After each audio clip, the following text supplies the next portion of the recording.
All right. Check. All right, microphone's working. Dog is dogging. What you doing, Lula?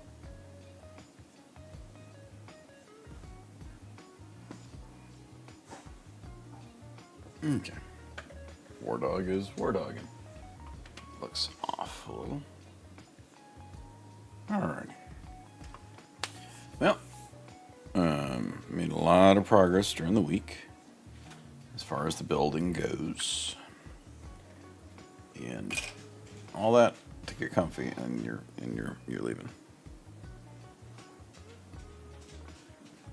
Okay, got a lot of progress done on the building to the point where I'm ready to paint. So that's where we're at now. Got everything primered up today, so I did the Elmer's glue sealant before primering up the base. There's this little piece here that I'm going to put something on. So, but base is done. I primered all the chassis and everything in Leadbelcher, which is what I've been doing for the other big nights. And then all the parts that get painted are done in just regular Abaddon black. So, or cast black, Abaddon black. I'm not sure. The black color. So that'll be for that. And then, yeah, so I will start the for all the nights with the Leadbelcher chassis, I've been doing a heavy coat of Cykor Brown Contrast to start. And then I'll dry brush, and then coat a little bit more, and shade, and go from there.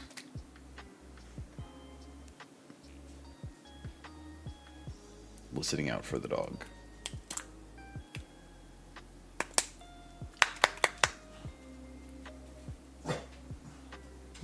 No, that's enough. No. Hey. Go downstairs. Or forever hold your peace. Okay. You're fine.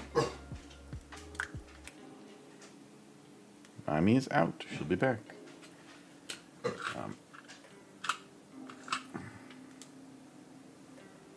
You're fine, puppies. Okay. Go on the couch or go on your pillow. Let's get the big old brush for this. Pull in a little bit. You're not coming back here. No. Well, then no.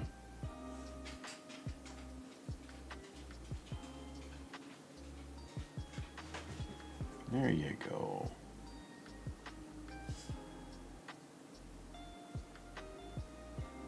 It's interesting how he used a Cykor Brown, yet it doesn't look it on the other guys, other knights. It looks black. That's probably because I did a shade afterwards. But it works out well.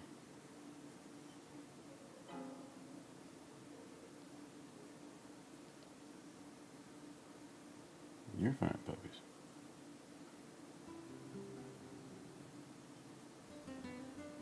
This is going to be big night number 3. This is the mostly fielded as the Rampager, but he is magnetized, so I can swap him to be a Desecrator if needed.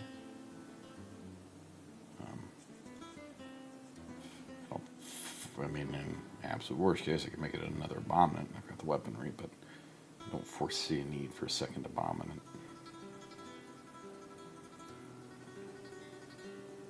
I could see a need for a second Despoiler, but that one I would want to do the proper chassis for that.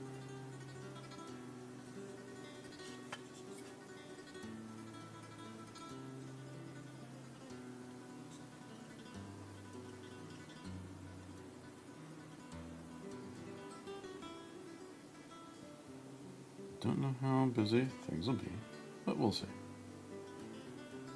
Either way, it's going to be good for me to get some painting done.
Maybe notifications are going out because Twitch just popped up on my phone 5 minutes late. Let's see. Be fun if I got some folks to watch. Doesn't even need to watch folks to chat with. That's what I want.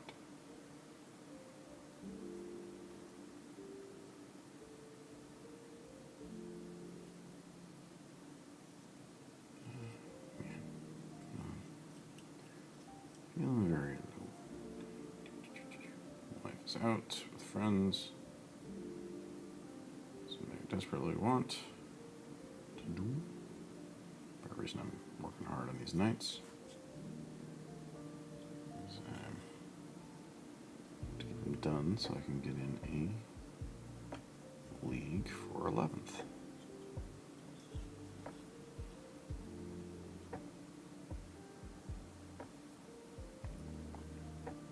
Yeah, no, so I'm having a lot of fun. Getting lots of enjoyment from kit bashing and painting and getting a good sense of accomplishment that way.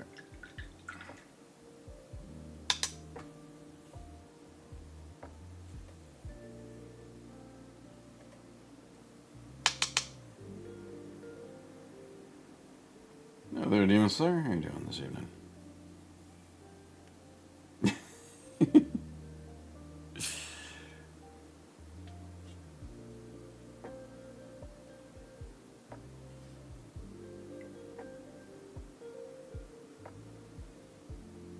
Happy 11th pre-order day.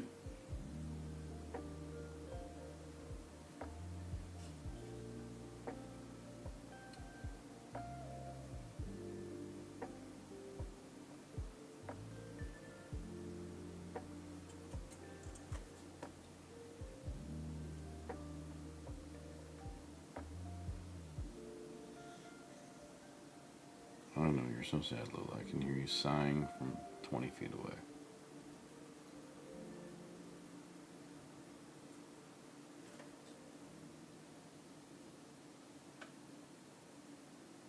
Did you get your pre-order in if you were going to?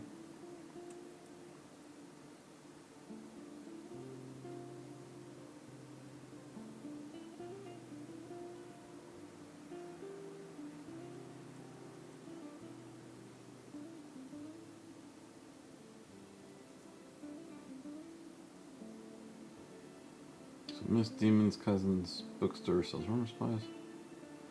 The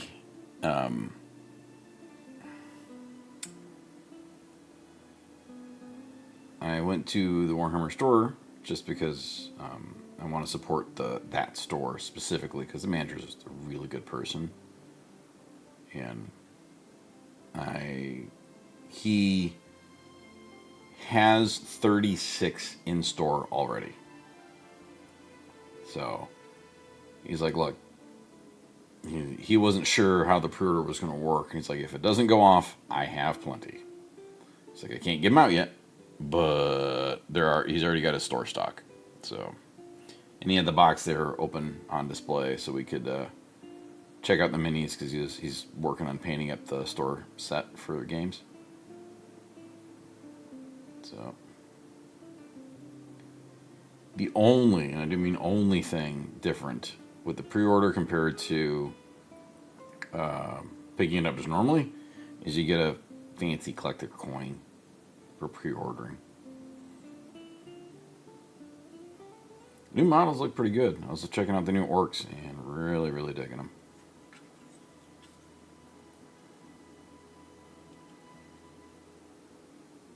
And the speeder admittedly looks better in person. Like I have. So. And I am also I'm happy with the rule book being pocket sized. I think that's a good choice. But yeah, I don't think there's going to be a shortage on the Armageddon box. If he already had more than us, he already had his full store stock in, so.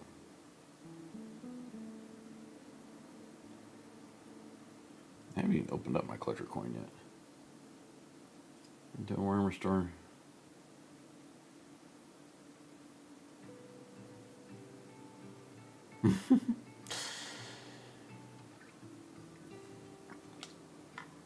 Yeah, it's the Armageddon collectible coin. I hadn't actually even opened.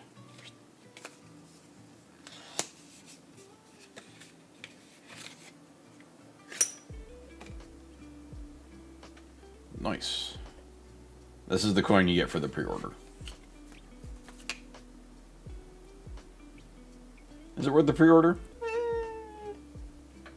I just want, yeah, I wanted to support the local store because the manager's an awesome human. So I'm like, you know what?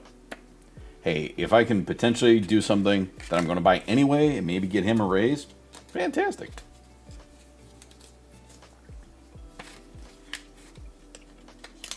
That's what I look at it as. You sit over here.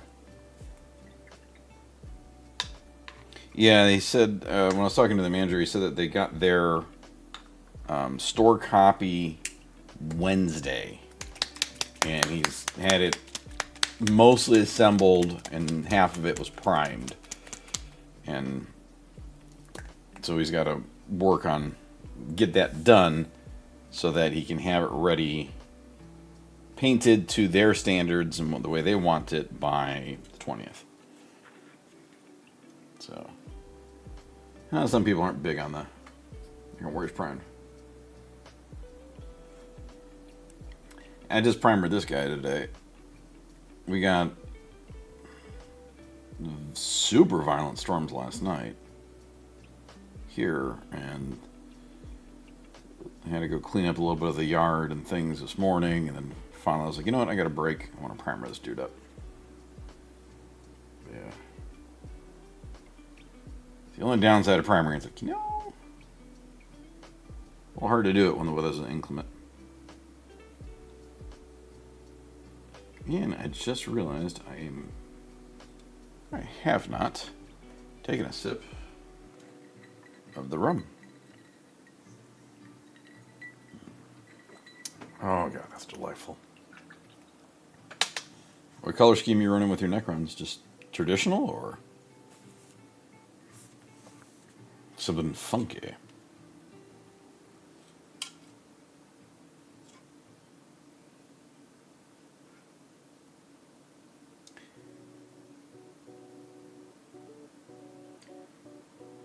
I have never used that stuff before until recently when I was working on one of the models, and holy shit is it useful. I was like, what the, where has this been my whole life? Must be a traditional one to do to get more copper tones. Okay. For the coppery side, I am always a big fan of Warplock Bronze. Love this color.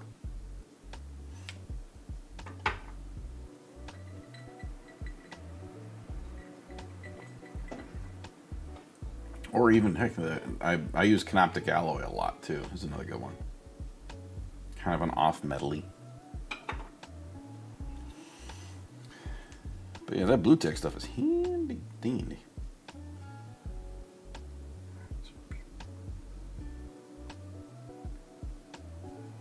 Onto the extra.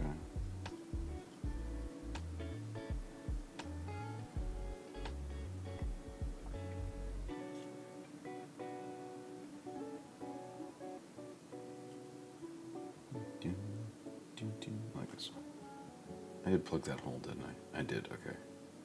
Should I clean that up a little bit too? Just remember there was a gap in the back of one of the spots. I'm like, wait, did I fill that with blue tack or with green stuff?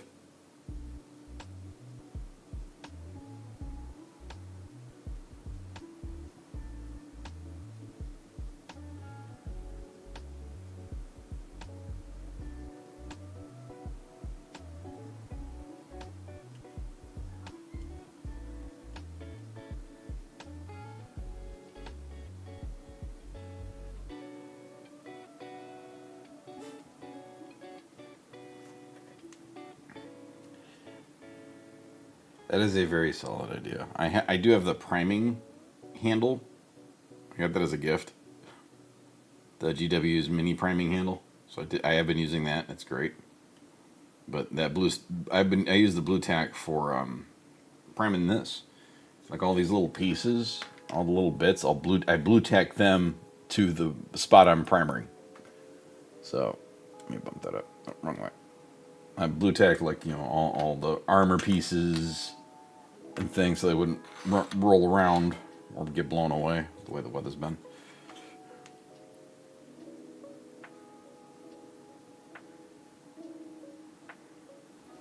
But yeah, shit's handy dandy. Very happy with it.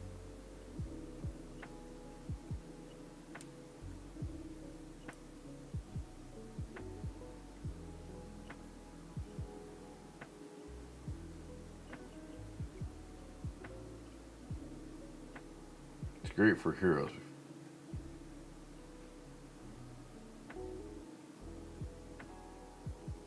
Oh yeah.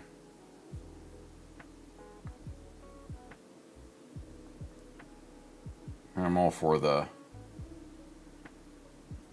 doing troops in bulk if I can. Because I think it's part of what the allure was for doing knights as the next big army. It's just the number of troops, number of things. That's something I have not done that until very recently. I saw I think it was the manager of the Warhammer store that I go to had blue tacked on. It was a cape or something, and he was experimenting with the position of it, and I'm like, fuck. It's like, damn. So that happens when you're old, and you're just like, oh shit, that's a new way of doing things. Where's this been all my life?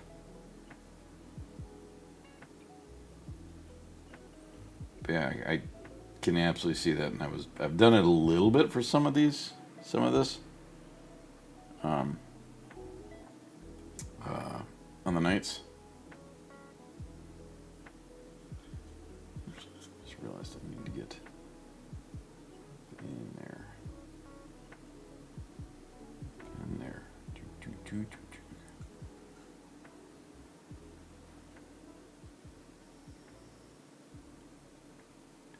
So far, these resin legs are working well. I've got one more big knight to build after this guy. It's done. Then I've got two more armigers, which will be built as the War Dog Executioners. So I have 3 more knights, so one more big knight to finish most of the army, like my 2K lists. And then might eventually pick up a Lancer, or I might just go with another. I'll see. We gotta see how the new edition is gonna adjust things. Because they haven't updated the. This Demon's Common Patrol isn't coming yet. Oh shit! Yeah. That absolutely will take a precedent. The wife and I have done that a few times. I think I was working on some knights, and she was working on her spearhead for the Bubonic, or Nurgle spearhead. You know, that's what the orcs from the big box are going to be, is mostly her army. While we're doing the Arnold Schwarzenegger orcs.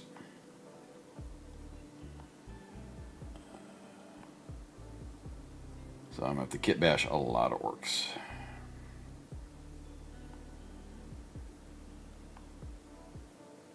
So we're going to be doing every orc unit is a different Arnold Schwarzenegger movie. So, fucking, ow. Damn stabby, fucker. It is warm in here. So, the hobbying date nights are loads of fun.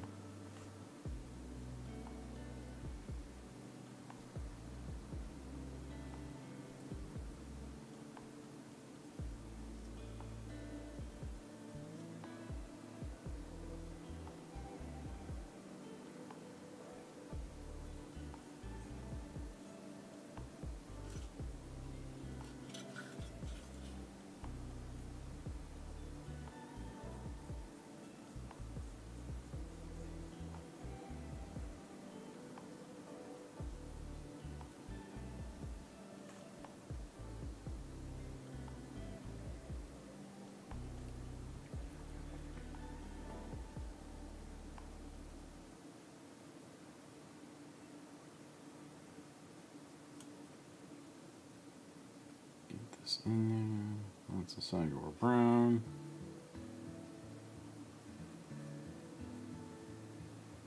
Chains. And the next night is one where I'm going to be using chains all over. That one's going to be... I have to figure out how I'm going to do that one. Because I want to do chains. I would like to purchase the Orc half my box. Why is it not going to happen? That's there you go.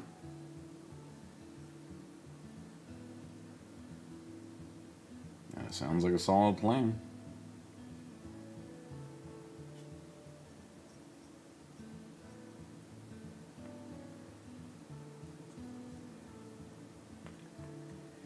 I know there was some people were kind of complaining a bit about the Marines when they were seeing him in person. And it's like, oh well, the Vanguard vets don't have this and they don't have that, and it's like, look, it's just the box push fit stuff. That all the other intercessors have always been very posable and very customizable, but when they're doing stuff targeted towards beginners, it needs to be push fit.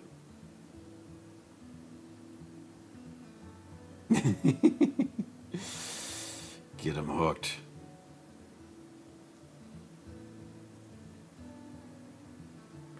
Yeah, I haven't played Magic in a long damn time. I should see if I can. I know where some of my Magic cards are. I should sell them. Should go through them, see if they're in okay condition to sell. That's part of it. I'll sell garbage.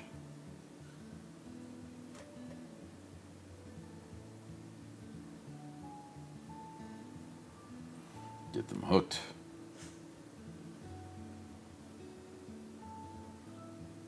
Target rich environment.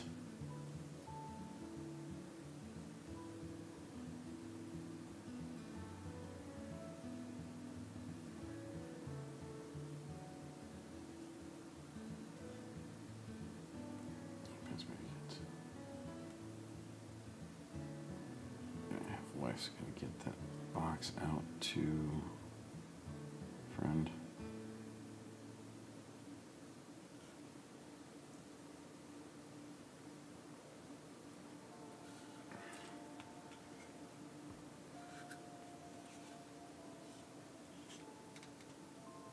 Yeah, I did trim that off. I'm like, why does it look funky? Because I changed this positioning. So it looks a little funky. That's one leg, mostly done.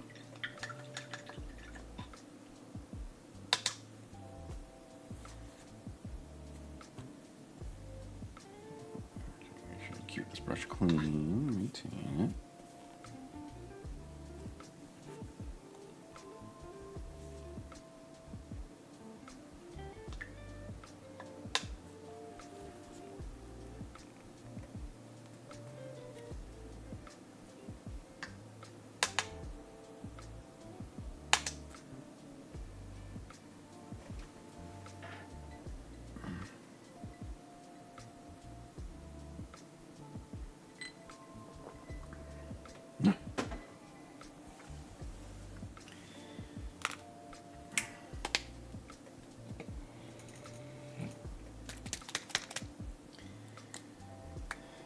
Well, if it's any consolation, Demon Slayer, I started playing Magic when Dark came out, which was Alpha Beta Dark, and then there was Revised. So I was in the beginning of like Dark Revised, and I think Arabian Nights was also around there too. Arabian Nights and Dark were in the same time frame-ish, and I had tons of cards. I didn't really have any alphas or betas, but I had some dark, and I had a lot of revised and things like that. And I saw a box of revised starters going for insane figures, and I'm like, motherfuckers! I gave away most of my revised, and I don't have much left. I think I've got a box, a thing with a couple of decks in it, but those cards are really loved because I didn't know much about card sleeves and maintaining them. So they probably have like no value. But yeah, it's like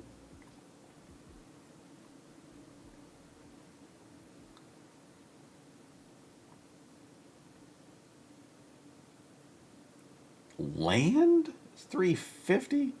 Jeez, fucking crackers.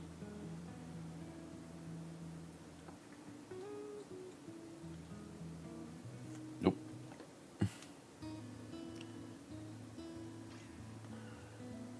I might have had Alpha Land. I might have had Beta Land. We literally threw them away. We threw them at each other. Those things fly pretty well.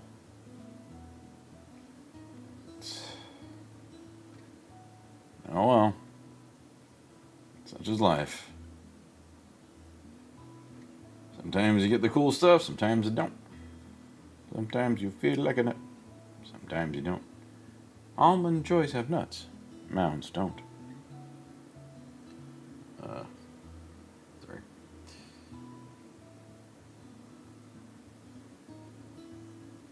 I think I only have one card. I don't know if it's worth anything now.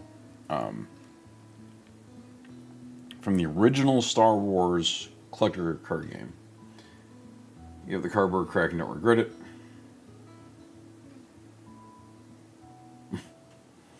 That's fair. Yeah, I haven't played a card game in probably 20 plus years, if not more than that. Maybe closer to 30.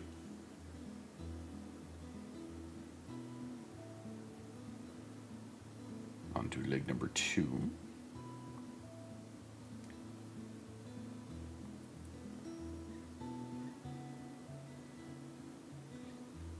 Maybe someday I can. Maybe someday I'll take that my deck bag, see if it's worth anything to anybody. I recently just sold a whole bunch of RPG books that I had, like multiple sets of books and things, and it was like got more for those than I thought I would.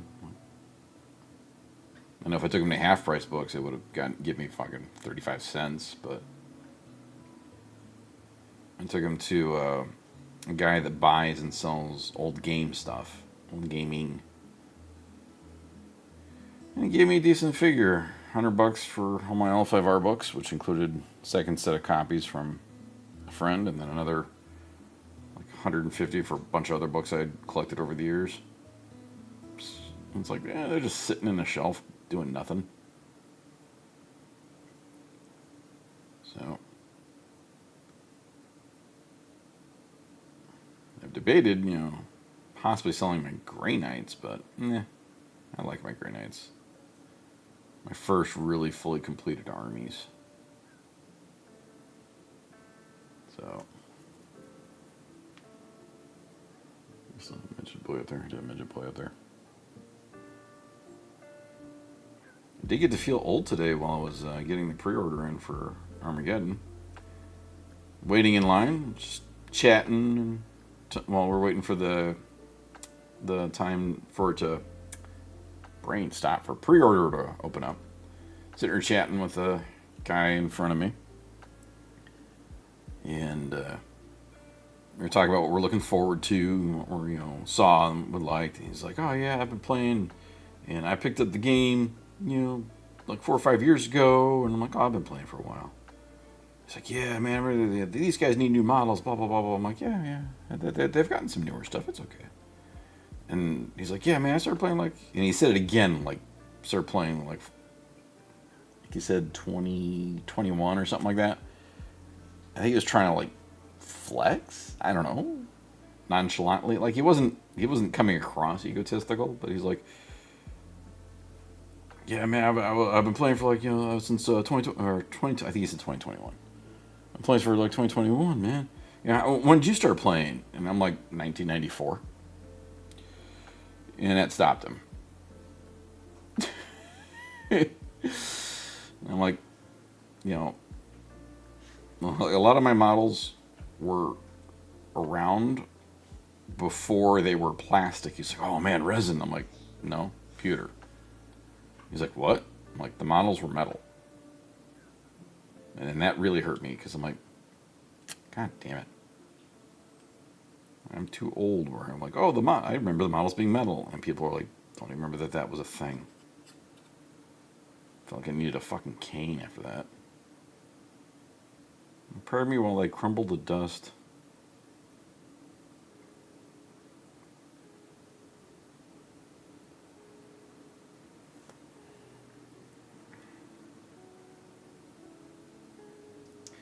Yeah. That's what I say to that.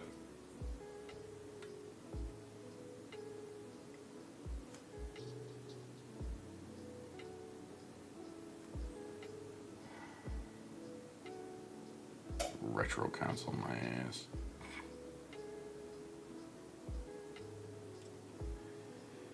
Yeah.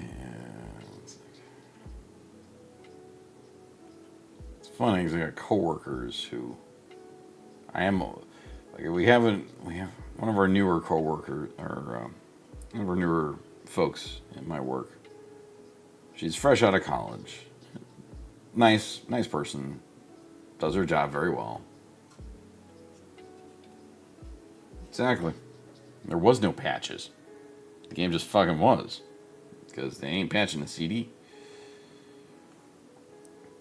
But there was something came up recently where we were talking about age.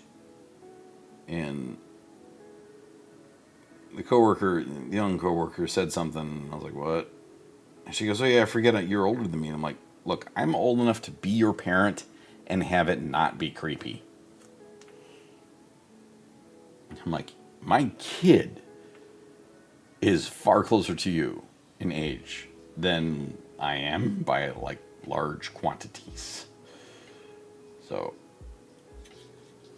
like, I'm not antique, but yeah. It's just funny when I see people are like, because it was talking about Tyranids. They said that, the Tyranids need new models, and the Tyranids need this, and the Tyranids need that. And I'm like, well, that's an improvement over their old models. I'm thinking my time of old models.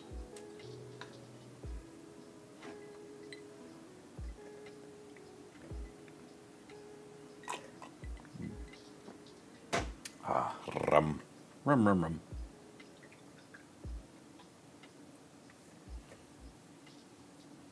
I'm like,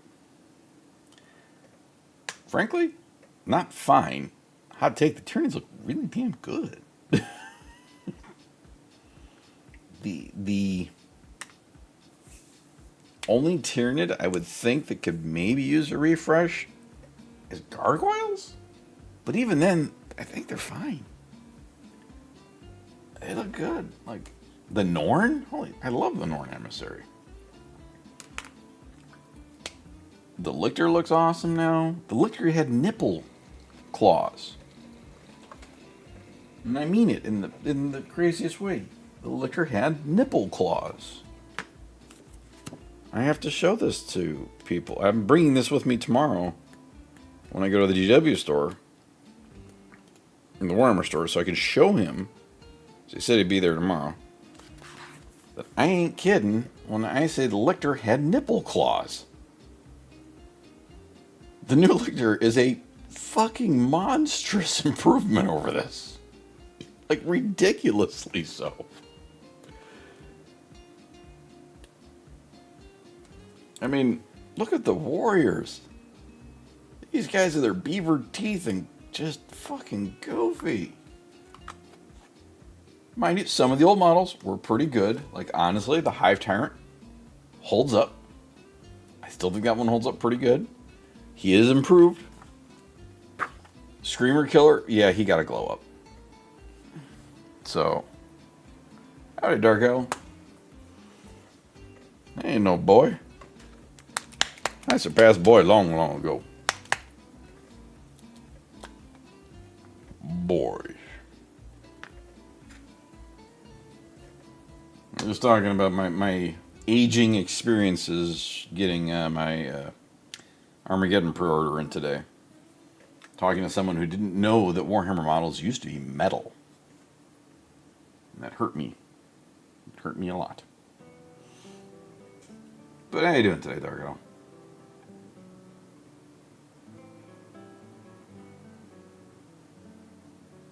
Yeah, the Tyranids, like, I don't think they need new models. The Tyranids look pretty damn good, honestly. A lot of stuff is really good. It captures the vibe of their army probably the best. Necrons are pretty good. No, the Necrons do have some old ones that need some love. Drazen. There needs to be a new Drazen model. I think the Necron characters need more love. The Deceiver, Satan, that needs an update. So that's just kind of goofy looking. Void Dragon looks awesome.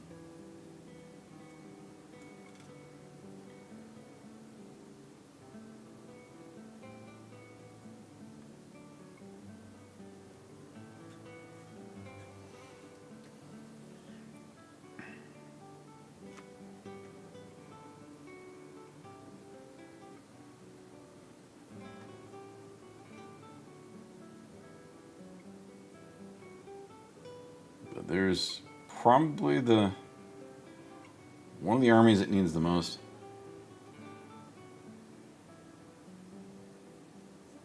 I hope so. Because that new Void Dragon looks really flipping good. And it's like, you could push some of that spice and flair onto the others. Please. I think for lines that need a bit of an updating, armies that need to refresh, Grey Knights, definitely. Their stuff is old and still small.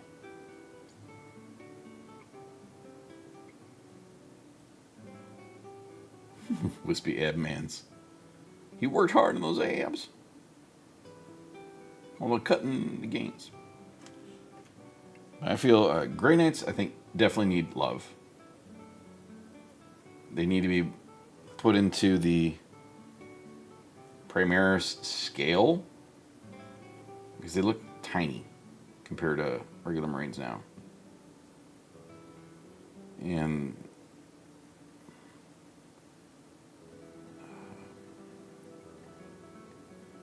Harlequins? Hello there, Archmagus Faust. It's been a bit.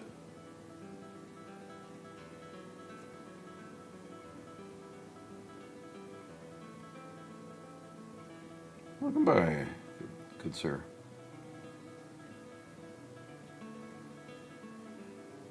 My lurk command is not working for some reason. Should have given you a silly message.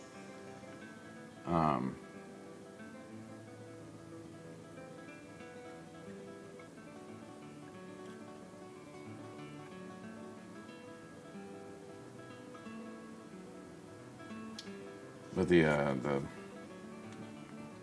Grey Knights need love.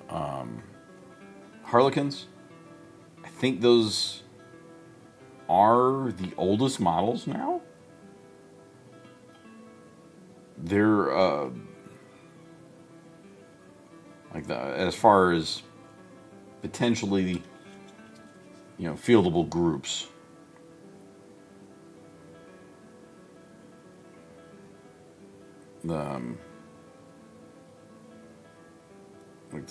I've got metal Harlequins here, and they really aren't much different than the plastic ones, like barely at all.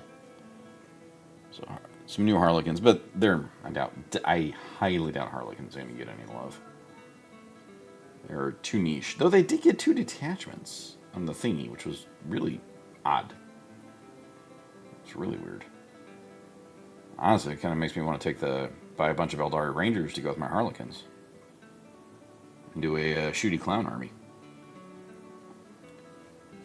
But, anyway. Like the rest of the Eldari got some pretty fantastic glow-ups. Though they skipped out on the Striking Scorpions, Exarch for some reason.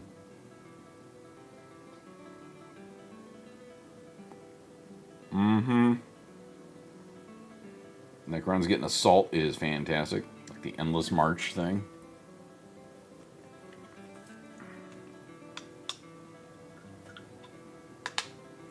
That's absolutely a good one. Hold on a sec.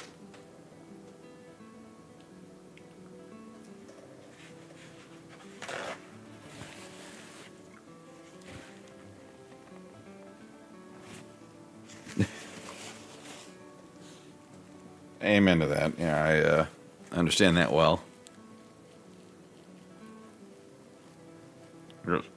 Apologize, got a little something in my teeth that's finally was driving me too freaking nuts.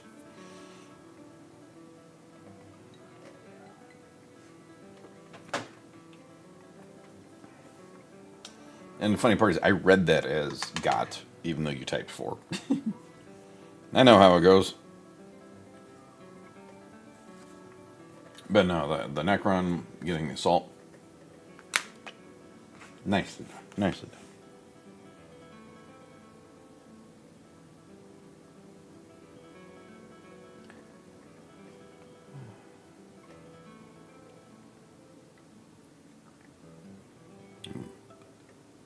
They did. I got to see some of the Chaos Knight detachments, and it depends heavily on what Infernal Lance, which I'm sure is going to be a 3-point detachment. So I do like. I have to see what the detachment point scores are, costs, because the one that allows the big knight to fall back and shoot, that I dig. The rest of the detachment is meh, but the stratagem, because you get that stratagem with it, that was a nice thing. Because on the big knight, all his weaponry is blast, and I think there's also the enhancement that gives you could re-roll all Chaos Knights. These guys I'm painting. There is one detachment that they showed off that it's one of the 1-point detachments that your Knight Tyrants. There's a stratagem. There's a detachment for Knight Tyrants that I can't remember what the detachment rule is. It was okay at best, but it wasn't the highlight of it. Part of the highlight was the stratagem that allows the Knight Tyrant for 1 CP to fall back and shoot. Because that is the one that gets tied up in melee a lot, because it's the slowest moving one. Its move is only 8 compared to 10 for every other big knight and 12 for the rampagers. And it doesn't have really any melee capabilities other than stomping feet. It's the big gunboat. It's got huge crazy guns like the Volcano Lance and the crazy heavy duty super plasma monster thingy. I can't remember the name of it. But it's easy to answer the question because the data sheets are right here. Knight Tyrant. This guy. His move's only 8. Does have 28 wounds, which is nice. But melee weapons, feet, and that's it. And then every main weapon he has, blast, the ectoplasmic desiccator, blast. The meltaguns don't. Desecrator kind of blast. So his big guns, if he's in combat, he can't do anything. But for him to have the ability to, for 1 CP, to take a step back, make his full move, and go, bleh, because then he'll also get the +1 to hit. Because he's got the looking down roll. So if he's in melee combat, and he takes a step back, he's going to be hitting you with all them big-ass guns on 2+s, and there is one enhancement that allows him to re-roll number of attack rolls. So like the Brimstone Volcano Lance is D3. So I could re-roll it. Or the Desecrator, I think, is like D6 plus something.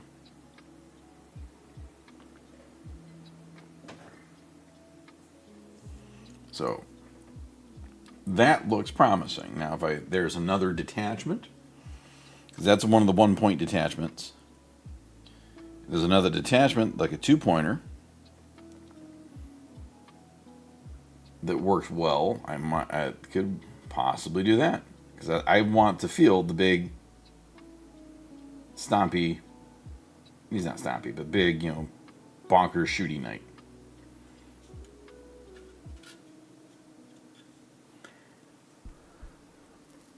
I think that's his ability. Oh, plus one to hit on battle shocked enemies. That's the detachment rule. Yes. It's okay. It is beneficial for Chaos Knights because the Abominants, this guy, the Psychic Knight, throws out battle shock tests once per turn, or once per on every shooting phase. He can pick a unit within 24. They take a battle shock test at -1. So the battle shock rules are something I'm curious to see how it's going to work, because it's definitely much more powerful than it used to be. And Chaos Knights are all about battle shock. So I'm hoping it'll really help them out.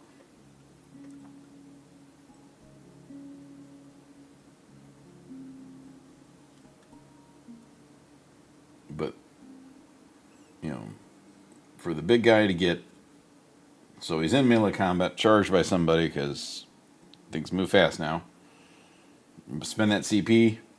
He's going to walk back 8 inches, look down, get a +1 to... I can't remember if it's +1 to ballistic skill or +1 to hit. For the towering rule. And unload all the big guns. It's like, yeah, that is handy. That is a reason to take that attachment.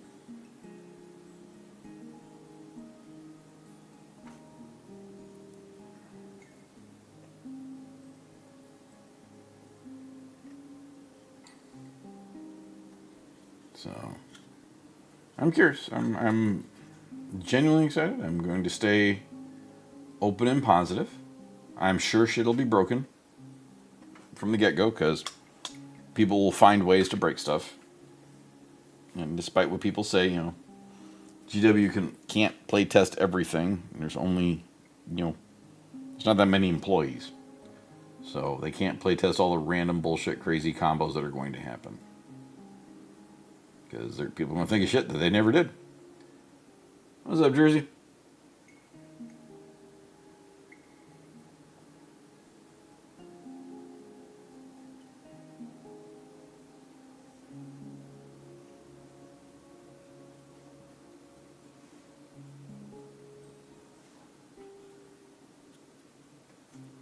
I'm starting the paint on my Knight Rampager. Got all the custom work done. So now we're on to the initial. I got him primed this morning. So now we're doing my heavy coating of Cygor Brown, which I will thus dry brush on a Runed Fang Silver on top of this in a moment. Sounds like a lovely time, Jersey. I'm gonna go for some ice cream. I haven't had ice cream in a while. I gotta get a cake tomorrow. I forgot about that.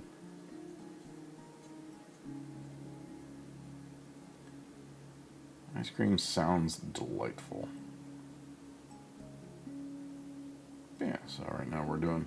Hello there, Heretic Scott. How you doing today? Happy pre-order day. Did Mr. James Workshop come and give you your pre-orders? It's all good, Jersey. We're just discussing, because of the 11th edition, the big change. One of the big changes is the different detachments are, instead of having one detachment for the army, detachments have point costs, 1, 2, and 3. And you can kind of customize your army a bit more. So you could do a... Ooh, the kill team. With, that's the one with the Red Terror, right? Another fantastic Tyranid model. Yeah, something's in my teeth. That's bugging me.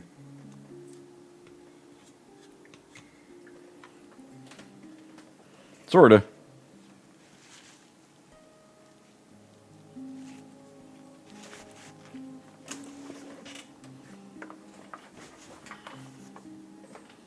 Sticky. Oh, yeah, the commandos were good looking.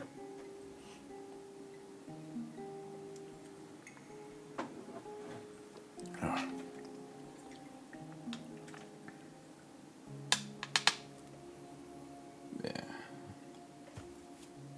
forward to seeing it's not going to, the new rules won't change the army compositions I have created too much. So far for the cast Kniggets.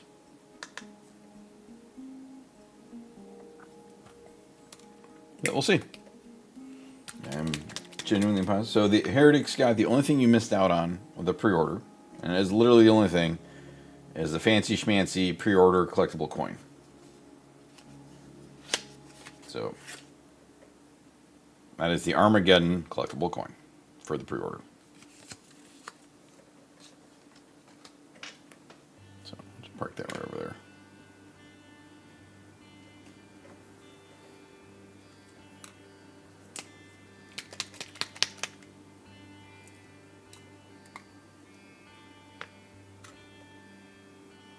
I got tons of the coins. So, yeah, we'll have to see what the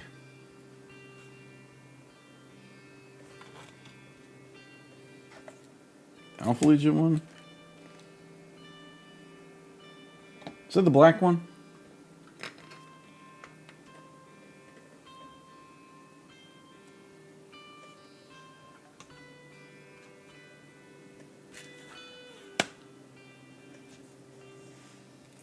Is that the black shiny Alpha Legion one? Oh, wait. This one?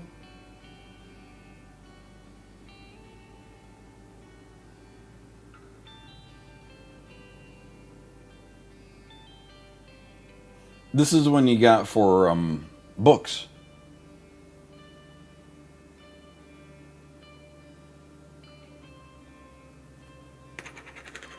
If the coin has bad memories, throw it away.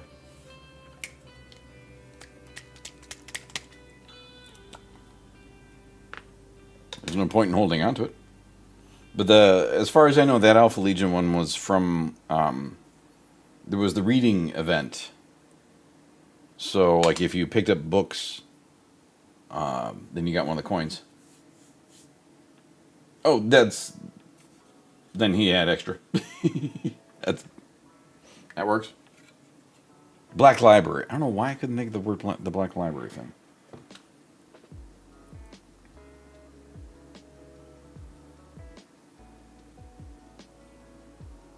That means you got a good store manager.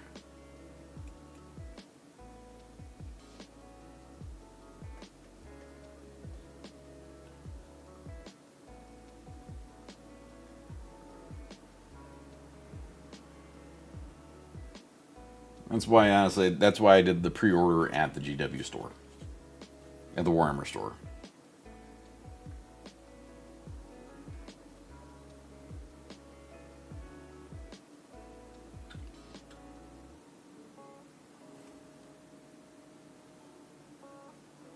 I guess.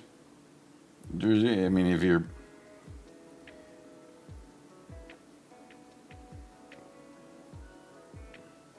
I'm not saying forget the past, but if you're holding on to something specifically because it has bad memories attached to it, it just seems masochistic.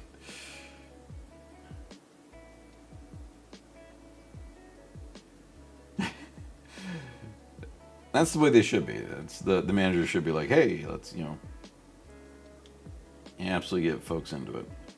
And that's where, like, the manager at the store I go to is the reason I did the pre-order there. I could have gotten it cheaper somewhere else. The fancy schmancy coin ain't a big deal to me. It's neat looking, but if I could do something that can potentially help this guy's salary. I know they don't work on commission, so they don't actually get like that. But if he meets certain sales goals, he can get bonuses and things. So I'm like, fuck it, I'll do what I can. This is a good human.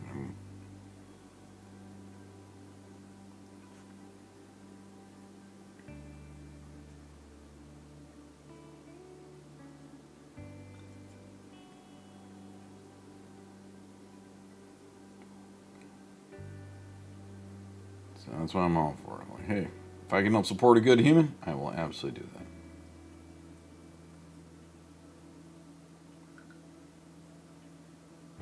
I'm sure other stores also. I mean, I know other game stores have some good people in them as well. But also the benefit this guy's that Warhammer store is like ridiculously close for me.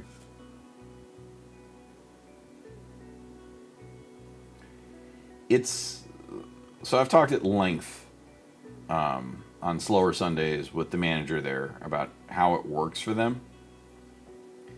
It's not so much they don't get commission on sales and stuff. What they do is they're paid a decent salary, and they actually get really good benefits. Like he was explaining his benefits package. I'm like, damn, that's really nice. But they get and they get they get 2 days off a week. But there's like a dollar figure for the store. Like if the store makes $400,000 a year, the manager gets X. The manager's salary is X. If the store makes $500,000 a year, then their salary is Y. If it makes $600,000 a year, then they get to have an employee as well as, a salary of, Z. So it's not they're not on a high pressure thing. Like, they're encouraged to, get people in and get people, signed up and playing and buying stuff. But it's not a, if I don't sell this, I'm not going to have a paycheck kind of a deal. Like, if they have these, they know that, this is bad weather season. People ain't going out. Might not be going to the store. So, things like that. Which I'm like, hey, that's actually fair. He gets decent benefits. They get a hefty employee discount, which is why I would never work there, because I would use my entire paycheck to buy stuff within the store, and my wife would be angry at me. They get a heavy discount on things. He only works, he works 40 hours a week, but any overtime is paid at overtime. But he's salary with overtime, basically. If something comes up and he works slightly less, it's not a big deal. But if they're like, oh, you gotta stay extra to help set up new displays, okay, you're gonna get paid extra. I'm like, well, that's actually seems fair. Like they seem to treat their employees relatively well, which is good to hear. It's a thing that's missing in a lot of places right now.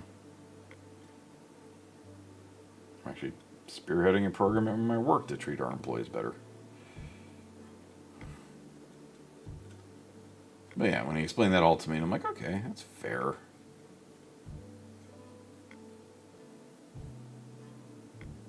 His goal is to get people in, they get them in, get them playing, get them painting. And it's a proven fact. Like, the more time someone spends in a store, the more likely they are to spend money there. I got to that when I did my training for Harley Davidson sales. The longer someone is in the store, the more likely they are to spend money. He doesn't have one, but yes, that is that as well. The reason he doesn't have one is that his store is pretty small, so they don't even have a bathroom. So,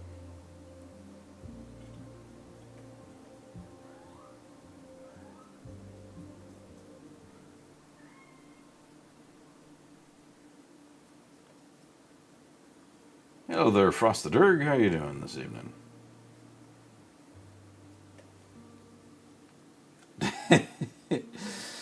That might be going out of business soon with all the crazy shit that's been going on with them.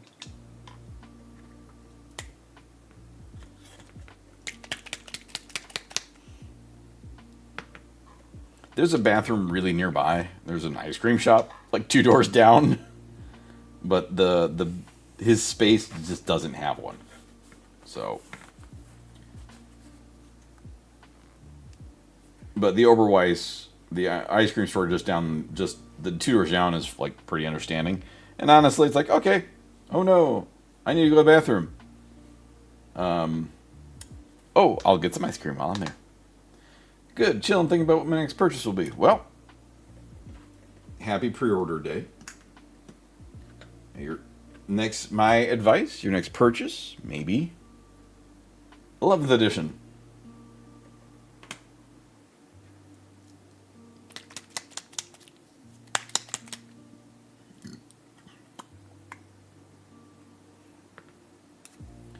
Yeah, it's. I think you're going to see.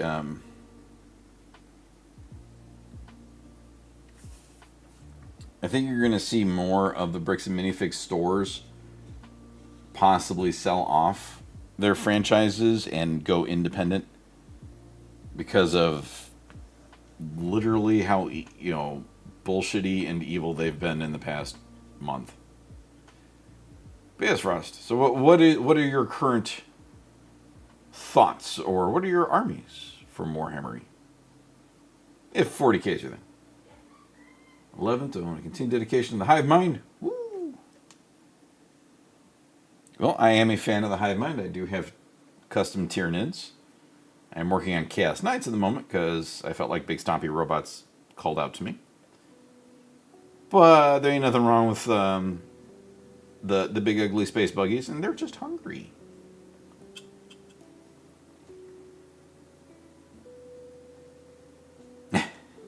Imperial agents.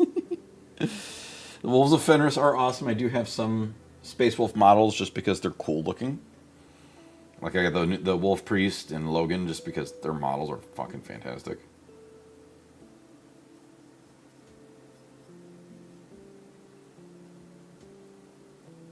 And if you do want to continue with your Wolves of Fenris, if you pick up the 11th box, you get a bunch of Space Marines.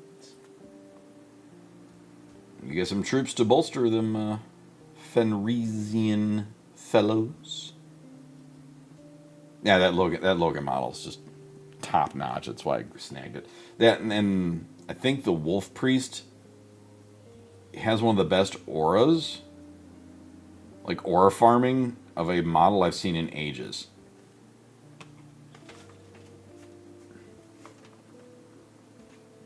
To reach behind me, this guy. And this is, I just started, this is very in progress paint job, but this dude just, something about him is like, man, that's awesome. Here, stay over here somewhere. But Logan, yeah, Logan.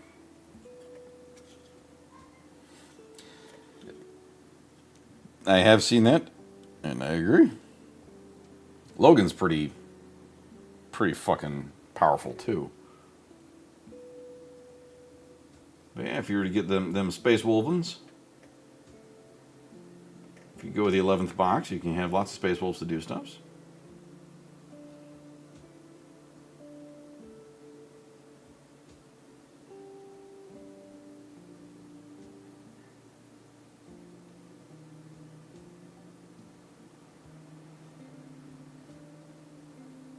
So how could you convert that Jump Pack Chaplain to be a Space Wolfie? That would be the question of the day.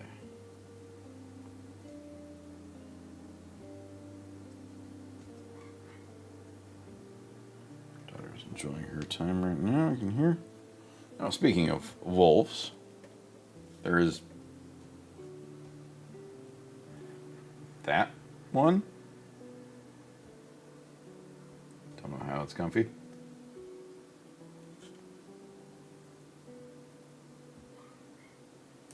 Aesthetic for your Chaos Knights gives me Iron Harvest vibes. I've not played the game.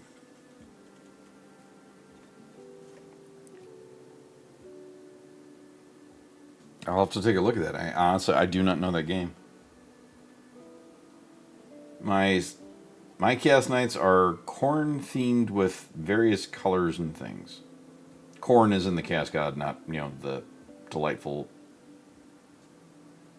plant. I don't know if it's a fruit or a veggie. It's got to be a veggie. Might be one. I think it's one of those weird ones though. Dog. And that's why all my Chaos Knights have blood letters in various spots. Sweet and yellow and juicy and hundreds of them. Delightful.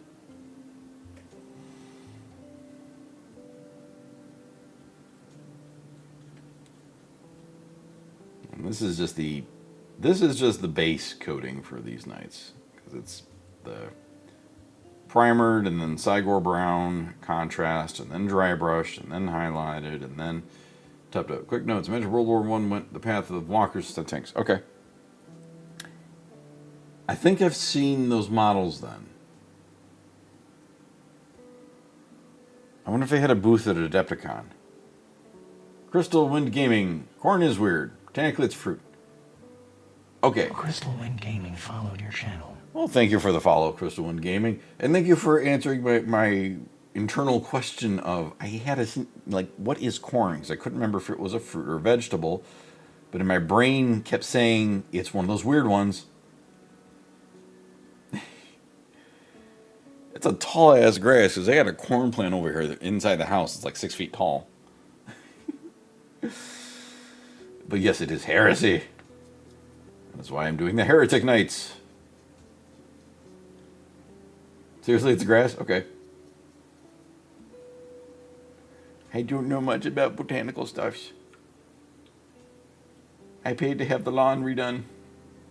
Well, it turned into a giant garden, but... So what is your plastic crack of choice there, Crystal Wind Gaming?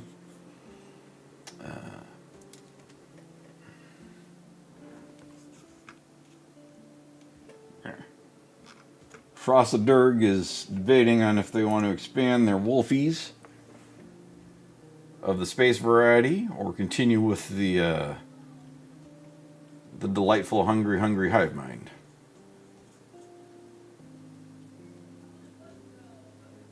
He feels so happy to eat you. I know nothing about botanicals. They're Demon Slayer. All I know is we paid a sizable chunk of money to have... Wait a minute. I remember this. I know I did that in the black. Okay. To have the front lawn ripped up and replaced with native drought-resistant stuff.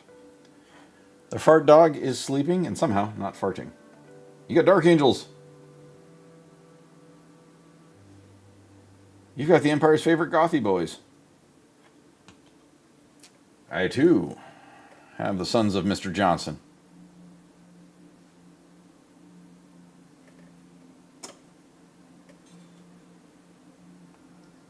It's also one of my...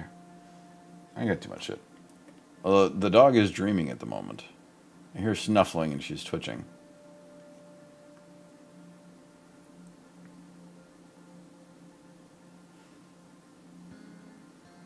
Yep, them paws are going.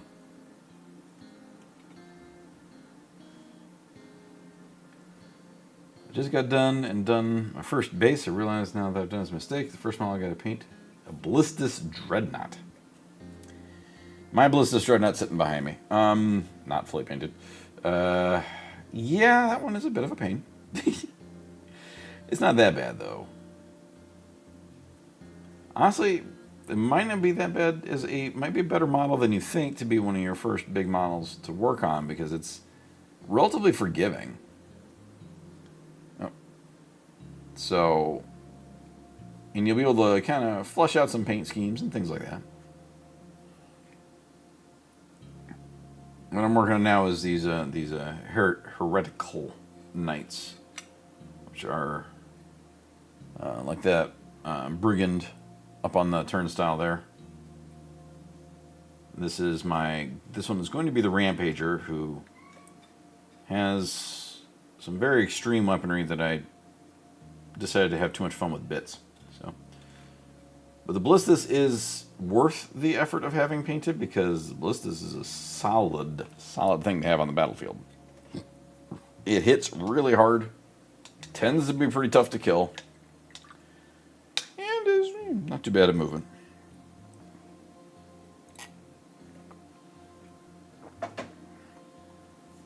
So, always clean your brushes, folks. Always take care of your tools so they can take care of you. I think I might need some fresh water soon. This is getting kind of muddy. Here's Tall Boy Dreadnought with some Kit Bashed. I I saw the thumbnail. I haven't watched the video yet. Where someone took the Drukhari or Chaos Army, used my spare bits from the opposing side. Hey! I fully support that idea.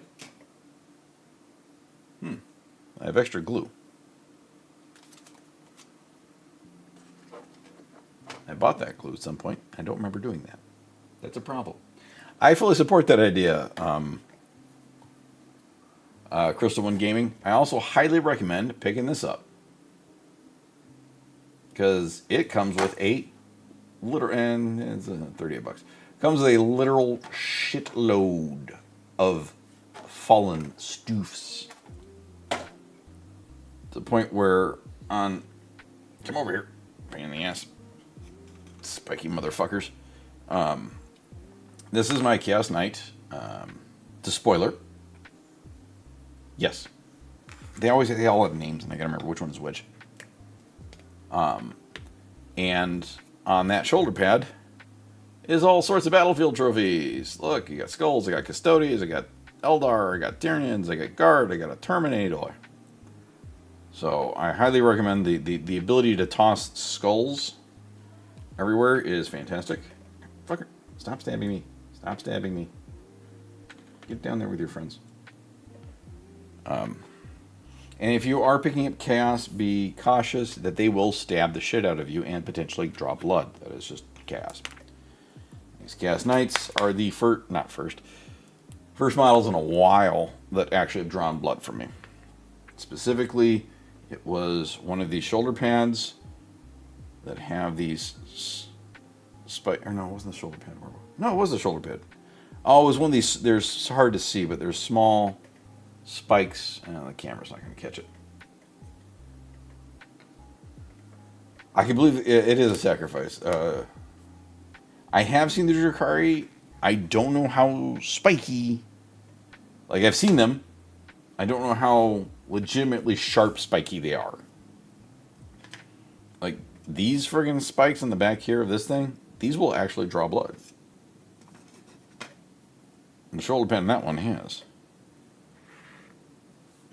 It's loud outside. But Drukhari are fun.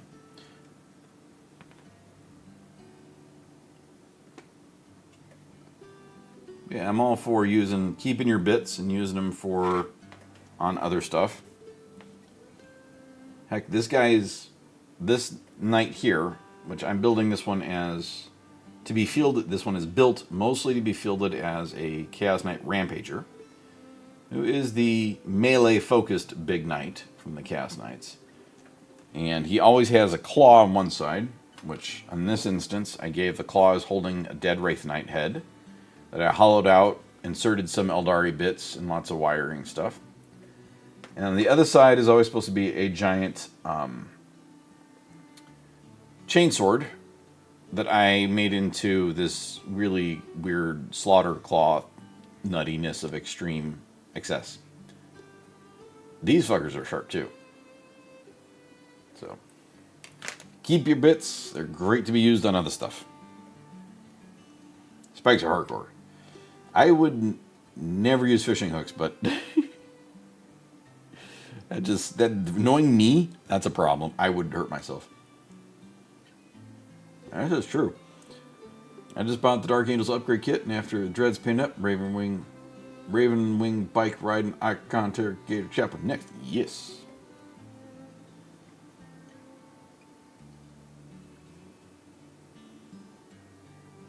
Very, very nice. Chaplain on motorcycle.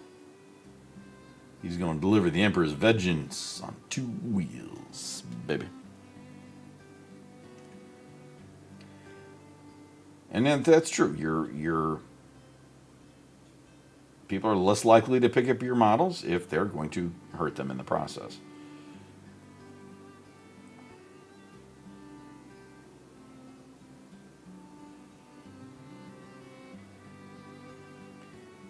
I could honestly see that. Like, it'd be good as, like, giant hooks on weapons and things. Oh no, I made a squig poop. Crap, I stepped in crap. Well, I'm now poopy squig. I now go to war with poopy feet and sharp teeth are. Fear the poop squig. Emperor's Vegemite. The Emperor's Vegemite. Hey, you never know. Maybe there was a typo. Howdy, Mad Dog. How you doing? I mean, information has been lost over thousands of years. Maybe it wasn't supposed to be the Emperor's Vengeance. Maybe it was supposed to be the Emperor's Vegemite. He just wanted people to have a nutritional snack.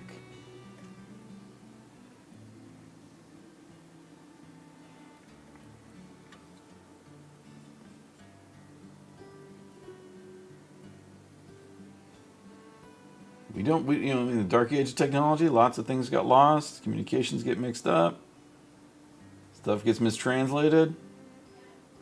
Yes,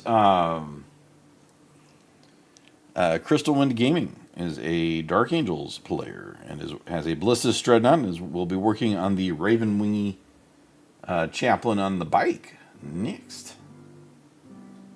Mad Dog is also a Dark Angels enjoyer. That's why I think they were summoned to the chat. Happy pre-order day, Mad Dog. Did you get your pre-order in?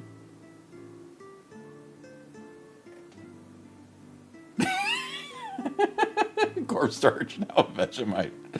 Oh, God. Okay, hold on a sec. Can I clip that? Button. Clip that. Okay. My wife needs to make that as a sticker. Oh my God. My wife has to make that as a sticker. Thank you, Crystal Wind Gaming. That is fantastic. I will be using that.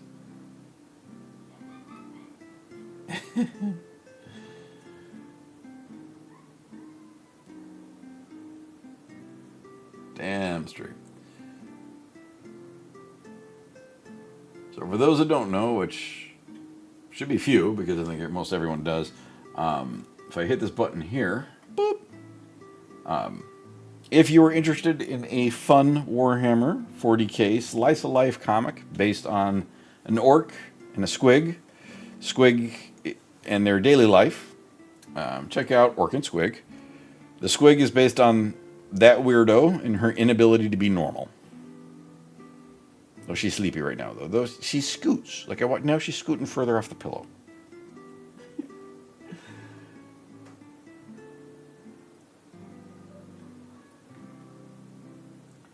I will talk to her about this, Demon Slayer, because she has an orc. Do I have it here? A Gorka Mork coffee sticker that I don't know where it is. I don't have one here. I think I used them all. And then she has, for all the Dark Angels fans out there, all you Dark Angels fans, there is a comic that she has on the website called Red, which is Lionel Johnson versus Angron.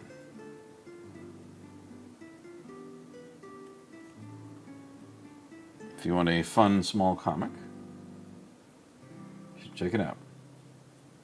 We tend to give those away a bit, or we sell them a bunch, and then we tend to give them away to get people hooked.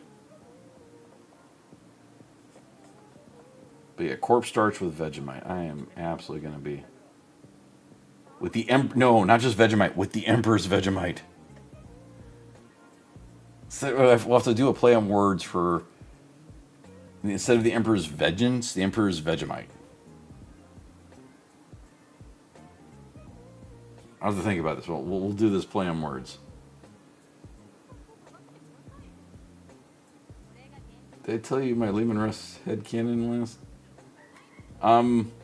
If you did, I apologize and I forgot, because my memory is that of someone that's had many concussions in life. Because I've had many concussions in life. Hey, have you ever been knocked out by the butt of a rifle? I have. But no, please tell me your Lehman Russ headcanon, because if if I forgot it, and I truly apologize if I did, because, yeah, my memory is kind of shit. It's full of random crap, but, like, not important stuff.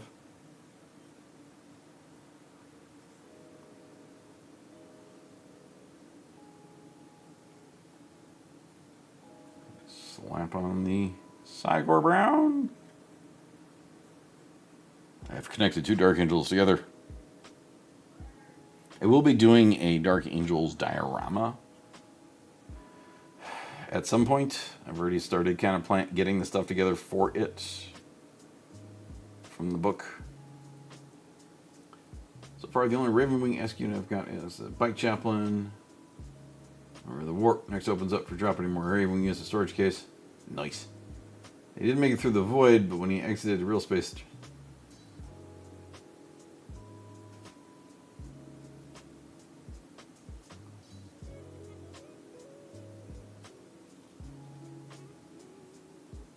I like that. I do like that, Demon Slayer. Mainly because I think I like goofy shit. I think it'd be funnier if him and Trazen have just been, like, having a drink.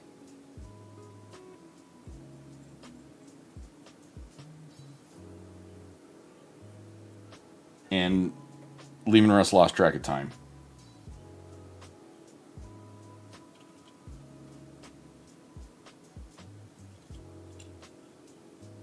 Trazen offered him all the ale he could dream of, and yeah, it's been 10,000 years. And he's gonna come out with like a wicked hangover. But that's just me. No, that is an interesting, that is a unique idea, and that could absolutely be the case. The question is how much. I know Trazen's powerful. Don't get me wrong. Oh no, he does have a Primarch contained. He's got the perfect clone of Fulgrim, right? Doesn't he have like Fulgrim's perfect clone there in containment? He has a Primarch basically in one of his containment thingies.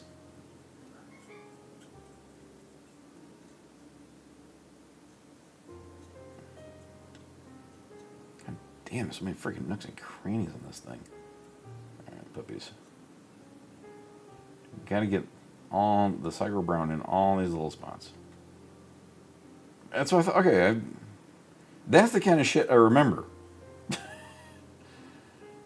Random tidbits about him. Perfect stuff. Anyway.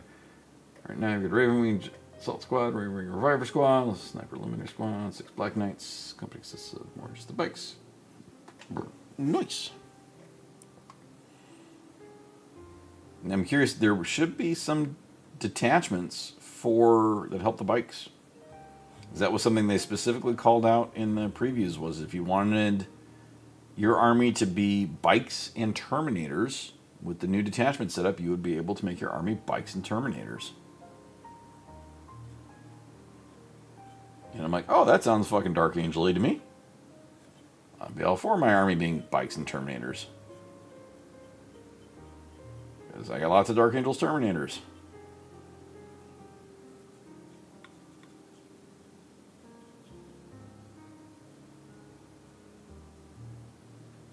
I know that he has a full-on... Well, that would be kind of fun. A full-on Krork, too. He's got like all kinds of Trazens. And know with the rumor mill has been lit afire.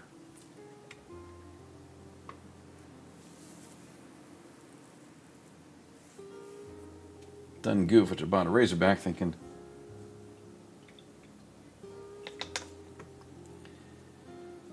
well,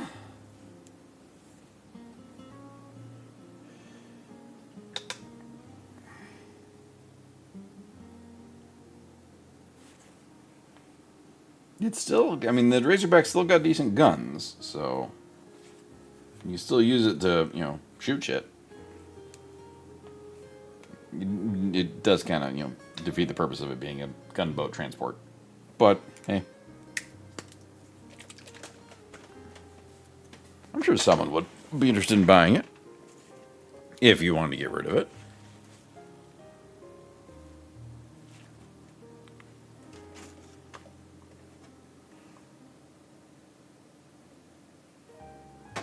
Ah, that's good stuff. God, I swear, I'm glad I bought like 2 extra pots of this Sigor Brown. These guys take so much of it. I'm just trying to get in all these like little nooks and crannies for it. You know, it completes the look. It gets my stuff consistent, but Mother McCree. So much of it.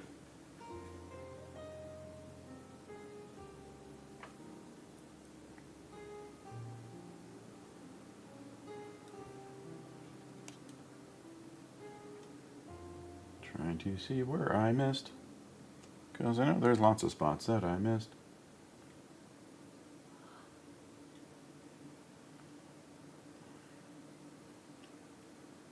Like in there. Up in there. I don't have to worry about that on the bottom there, because this piece here is going to be covered by the arm.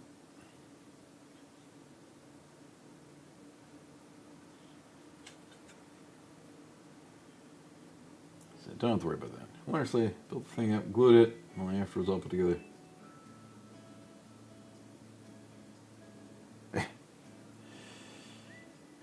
Well,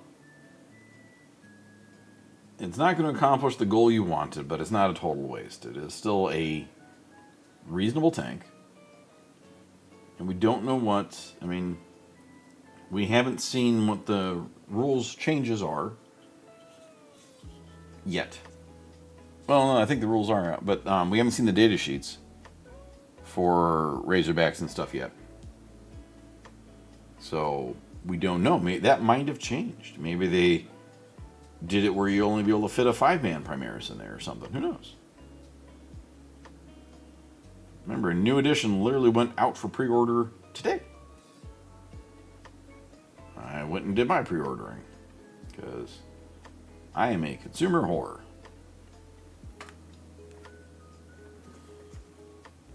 And they love me.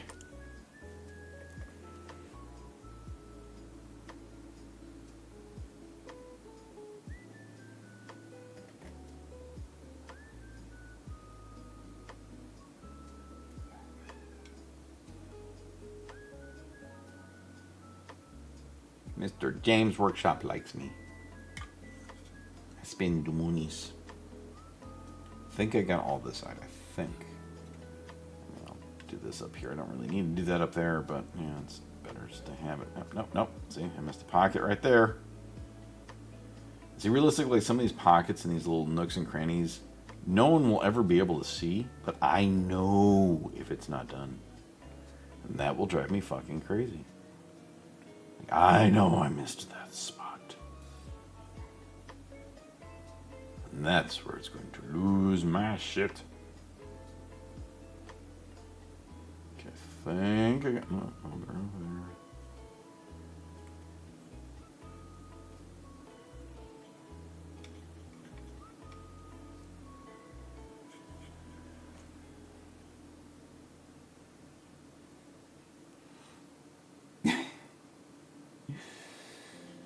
Yeah, I've thought heavily about getting an airbrush. I looked into it a lot, and I just don't have a place to vent it. My crafting area is in the living room. It's my corner of the house, and we have a house, but it's a small house. And I have a little spot in the corner in the living room. That's my little area where my computer is, this station and everything is. So that if I were to have an airbrush, I would need to get some sort of like booth thingy. Like I've seen them where it's like the waterfall booth to keep the dust and the spray down, the aerosol portions down. But you still need to vent that out somewhere. I don't have anywhere to vent that. It's like, and my one computer is sitting right here, right behind this camera. And that's my, computer I play games on, watch, do stuff, and I got lots of... It's just like... Yes, I absolutely agree. the airbrush would make this go by so much faster. But I just don't have a place. Exactly. You know, it isn't a crazy high-end computer, but it is my nice gaming computer that does this without yelling at me and screaming and being angry. I don't want to kill it. Especially with the cost of fucking computers right now. Shit on a stick. I say that as I spend money on Warhammer miniatures, so take that for what you will. And so I'll just stick to the good old brushy brush.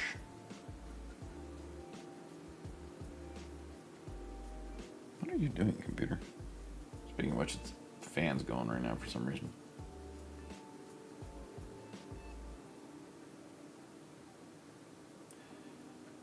That's a terrifying statement, but I know it's true. That is a really terrifying statement. It should not be, but good Lord. I mean, this is plastic cocaine. I do cocaine.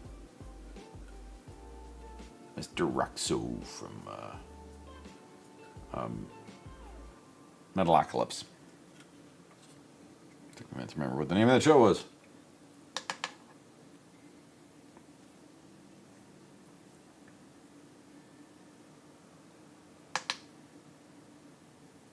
Yeah, this water is filthy. Filthy.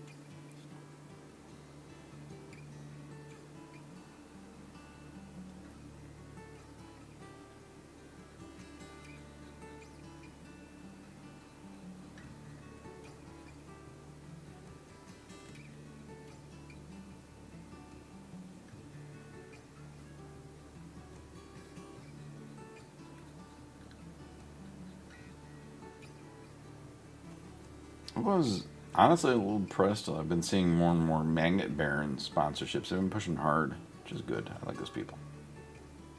So, reasonable game PC with like 46. Yeah.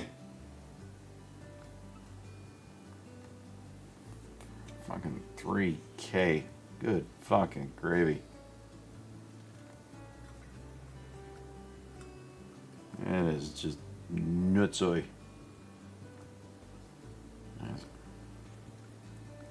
That's part of the reason we've, like, my wife's streaming computer, we've been debating upgrading it, but I don't want to get a half-ass system because I want to get something potent.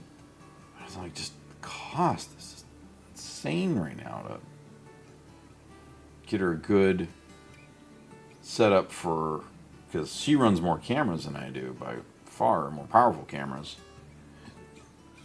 So when she's doing her comic stuff, so it's like, see right there. It's gonna need. Yeah. I'm hoping the Steam machine is not crazy overpriced. I don't think it's gonna be overpriced, but I don't think it's. I'm hoping it's not crazy expensive. That might be the way to get into PC gaming now. I'm just happy we bought our Steam Deck. Fuck. 3 years ago? Shit. It has been 3 years. Oh, doggy. Oh, look at the fluffy pupper. Sorry.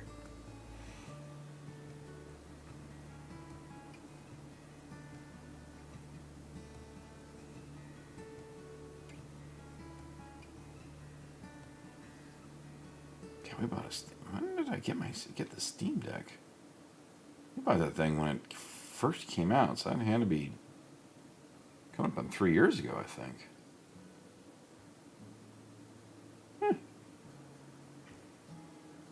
been a hot minute.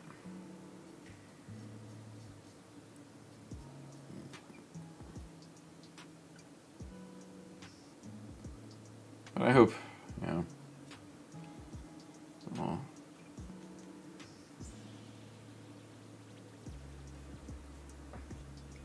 So what's the thing you're looking most forward to about the new edition Demon Slayer? Or anybody, really?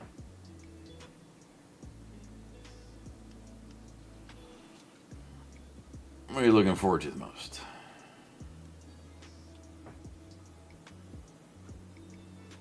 Mine is the changes to Battleshock. Being a Battleshock heavy army, I think it's going to be very beneficial to the Chaos Knights. Chaos Knights do really have good Battleshock stuff.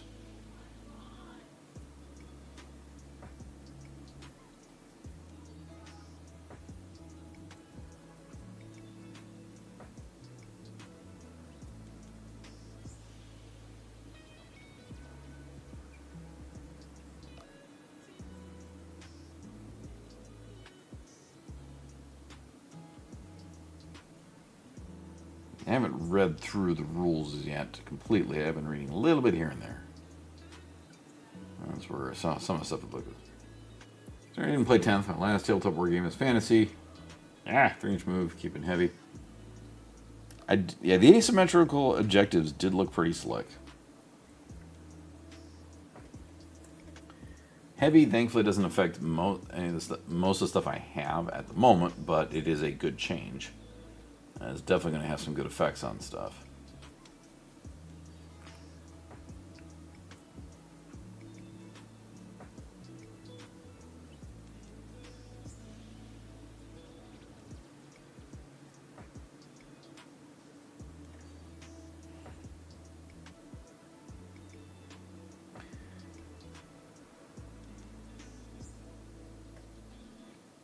I'm definitely... I have no clue. Honestly, I haven't actually played a tabletop game 40k yet, so I'm just kind of hoping that lore-wise, Big E doesn't get off throne yet. He steals all the time, popcorn ready, watch grenades get punted into the warp. Big E will never... Big E will not leave the throne. I know that the rumor mill's gone batshit because of the video, which admittedly was a really good fucking trailer, showing the corpse emperor on the throne, and people are like, his eyes open and staring. I'm like, his eyes always been depicted as open, and it's glossed over. It's just a light. He ain't, there is the belief that he is awake, but the emperor himself knows that he can't get off the throne, because then he'll be reborn and ascend into full godhood. But because you've also got multiple emperors. You've got the emperor on the throne, and then there's the Emperor of Mankind, who is a kind of a warp-bound entity created by the worship of humanity. So, I think if he were to get off the throne, he would be reborn, and that would cause so much trouble because, humanity wouldn't be able to navigate it anymore. Be stuck everywhere because he's the only one keeping the fucking light on. So... Nah, he won't get off the throne. Yeah, pretty much. I mean, it was kind of neat to see, like, it took me a couple of watches to realize that you have the person makes the pilgrimage to Terra, sees the Golden Throne, becomes a guardsman, and is killed on the battlefield.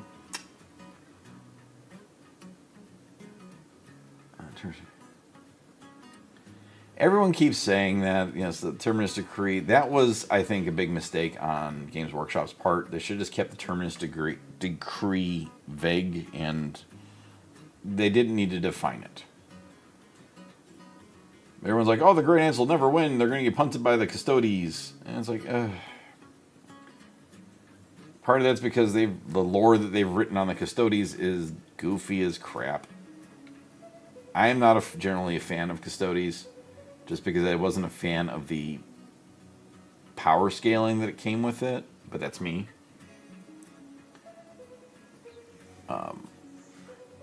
But because the Great Ants were also supposed to be, they're the super secret one, and they don't follow any of the Codex Astartes. So we don't know how many Great Ants there are.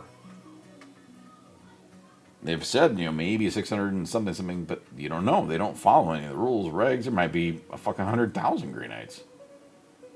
And since they've always mind wiped and killed anyone that actually saw them, we don't know their details. But yeah, I think the definition of the Terminus Decree was a mistake, in my opinion. Keep it vague, keep it fun, so keep it keep the mystery there. But I highly doubt the Emperor will ever actually move, because that would change the setting too much. And Warhammer 40k is a setting in which we play silly little army games, so you don't want to change it too much, because you end up getting situations like Age of Sigmar and Old World.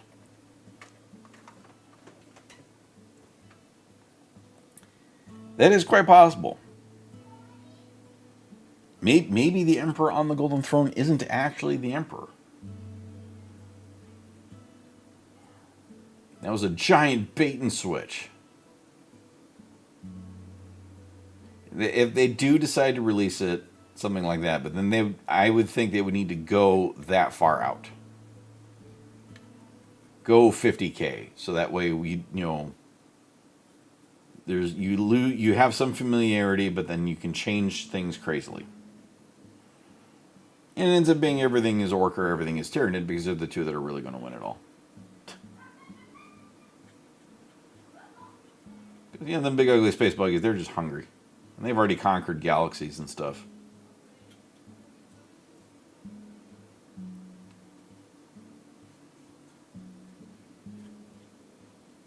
Or when you get Gazgul finally ascends and becomes a full-fledged Krork and just starts kicking everybody's butt. Except old Baelai. No, that's what it's going to be. The Emperor will arise, and it turns out to be Yarick. It was Yarick the whole time.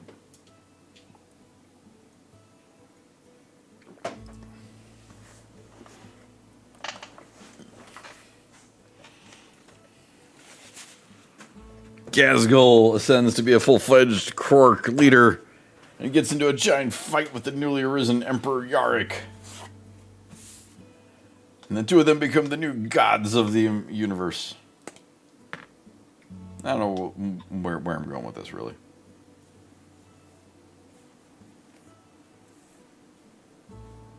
That does not look pleasant.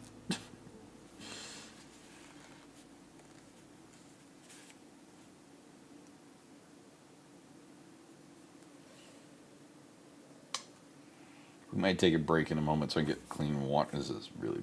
I'm still just using this. This is all I think I'm going to be getting done tonight. Is this friggin' contrasting up the Cygor Brown on this guy. There's so much to get in and so much to work on.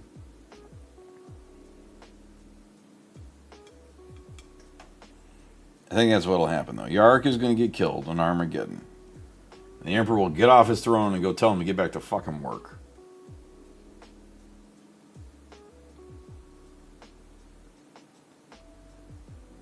And him and Gazgul will kiss and they'll go on a date.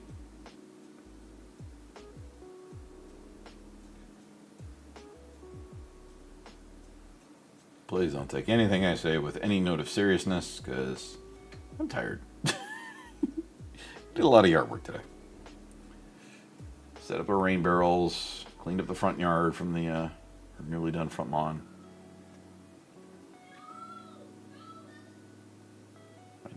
The child is yelling upstairs at something. She's playing games. Don't know what she's doing, but there's a lot of swearing coming out, and just, hey, gonna let her do that. That was a choice we made with our child. We're like, look, there are times and places where it's okay to swear. School, not one of them. Home, as long as Grandma and Grandpa ain't here, we're generally okay with it. I can't remember what happened. Like right after we had that conversation with our daughter. Nah, she's not playing Verizon. She's doing something. It's probably something on the VR stuffs. We haven't done the Forza stuff with her yet. I can't remember what it was, but we had that conversation with her, and then something happened, and we're like, she's like, it's okay to swear. And I'm like, yeah. She went, fuck. I'm like, all right, appropriate. 10,000 years ago, betrayal is so deep and destructive that the galaxy is still suffering from this day. God Emperor split his soul to save humanity on the day Commissar Yark was created. Absolutely. Commissar Yark is a fragment of the Emperor's soul.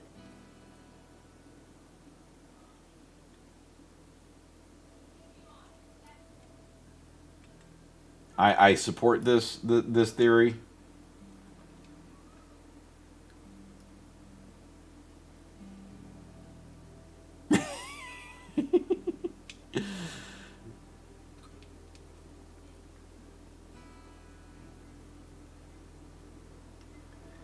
Thankfully our kid's done pretty good at not like swearing up, when grandma and grandpa are here.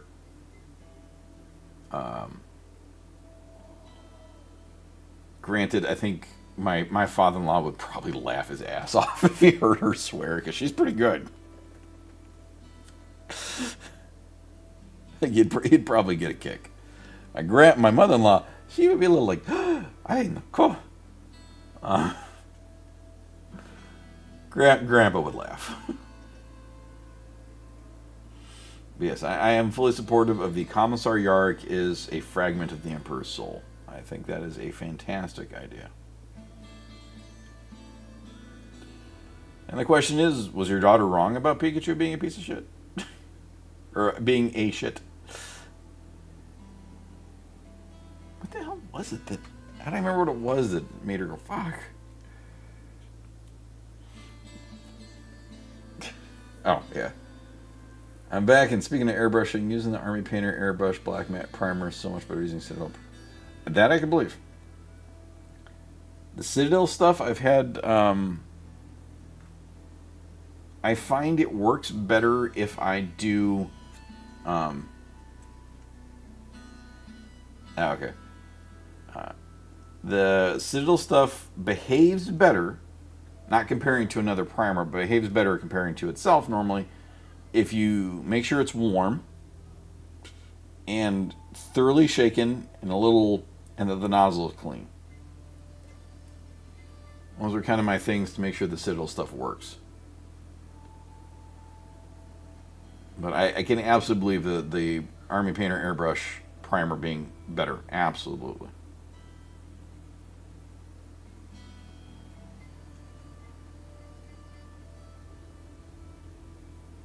The sandpaper stuff is actually what happened to my Green Knight, because my black primer was not warm enough, though the lead belcher primer was warm enough, which is sitting next to it, so I didn't think to check. It's on me a bit, but...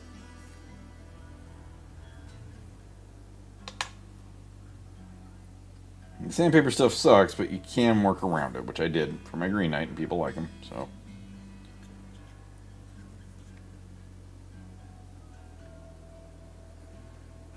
But yeah, having a smooth primer, like I fully agree with, is a delightful thing to have. And like I said, I've looked at airbrushes, I've shopped at airbrushes, I even saw like a very nice starting setup for them. But it's just the space, I just don't have a good place for it. It's my hang up. Because I wouldn't mind, like, if I could do this airbrush right now, and y'all can chat while I airbrush, but then it just ain't gonna work.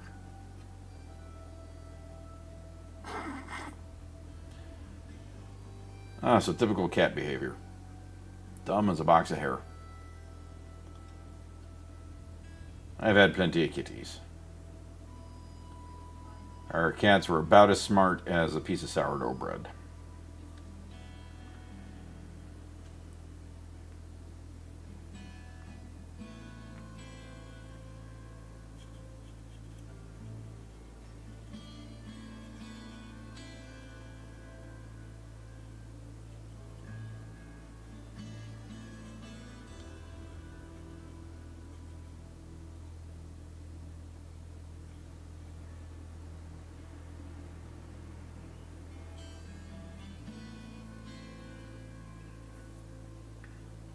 think a black primer worked great too on rim wing stuff.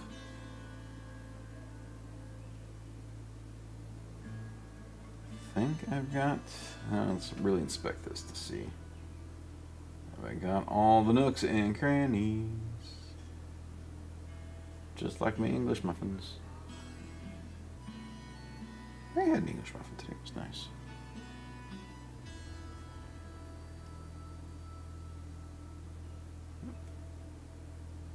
Wifey's on her way home.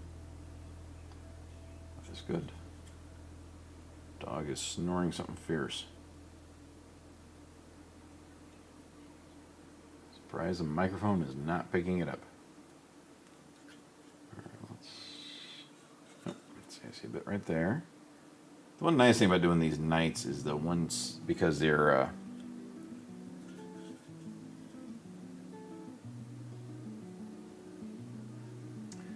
funny thing you should say that, Demon Slayer. I have a lot of experience with Black 3.0. Not the 4.0 because it wasn't out when I had to buy the paint.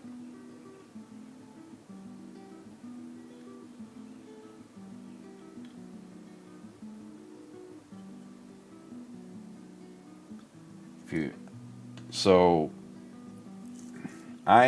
over lockdown, so when the great Panini fully hit, and this will be a good moment for a medicine break, I remodeled the basement here.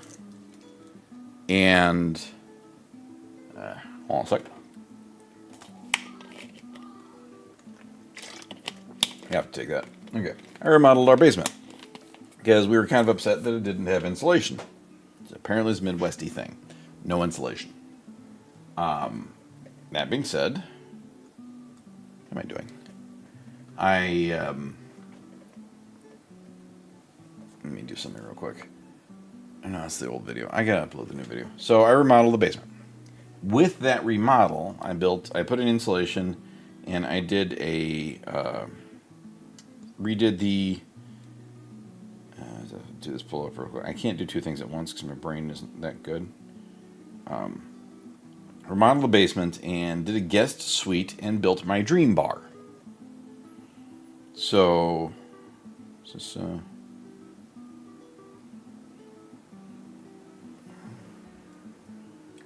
this is my, I don't know how well this is going to come across here. We'll see if this comes up well. I built this bar in my basement. The ceiling for this bar is done in Black 3.0. I ordered this stuff from, I'll be right back. That is too dark. You can see the stuff there. That's horrible. I'll get a better video and put it up. But I did the ceiling in Black 3.0. The reason I did that is that our ceilings in the basement are low. I think the basement's like 6'7". It's pretty low ceiling height. So in there, it was going to be claustrophobic because of how small the space was. So I did the ceilings in that Black 3.0 specifically so that you lose track of it. When you're in the bar and you turn the lights down, you can't see the ceiling at all. It just kind of floats away into the void because there's no light reflecting off of it. So with that, it doesn't feel claustrophobic in the slightest. And that stuff is amazing how much, and it's not as good as 4.0. They made the formula better. There is prep work and stuff you have to do to get it well done. But it is brilliant how well that stuff works. The hang-up is, and the reason you wouldn't really be able to use it on miniatures, is that it is super fragile. Like if I were to go in the basement and squish a bug. If I were to go in the basement and like really take my thumb and rub it on the ceiling, you will see that spot there. It removes the light absorbing effect. Something because it has the finish on there. So, but the stuff is in the right usage, in the right uses, that stuff is fucking amazing. It was expensive because they had imported it from England to the US, and it's probably worse now. but it is flat amazing. And the best part about the Black 3.0 and 4.0s, and it's so goofy, when you go to buy it, you have to click an agreement that you aren't this person. Like there's a name it gives you. I cannot remember the name because it's kind of unique. It's like, I agree that I am not this person. And I'm like, who the fuck is that person? Turns out that the creator of the Musou Black, which is the same basic thing, he was an artist as well as the guy that created Black 4.0 and 3.0. But the guy that created Musou Black is a bit of a jerk and won't license it and won't allow people to buy it other than through him directly. And it's prohibited, like it's insanely expensive. So when the Stuart Semple guy made his version of it, that's the whole thing you agree, is that you're not this other dude. You can buy his paint if you're not this one guy. It's so petty. It's so fucking hilarious. I have seen the Vanta Black car. And it's creepy how well it works, but it's only temporary. Because you can't clear coat it, you can't protect it. That is the drawback of that stuff. And you can take that from someone who has it downstairs right now. It's cool. Stuff's fucking is ridiculously cool. Now he does make a one that I want to get in a small quantity and play with, but it's a near mirror. It's like the most reflective paint. So you can paint it on a miniature and it reflects everything. It looks like it's made out of metal. It's polished. And I thought I could do some fun effects on minis with that. But I'm not sure if it'll be the same thing of where you can't protect it and it's super duper delicate.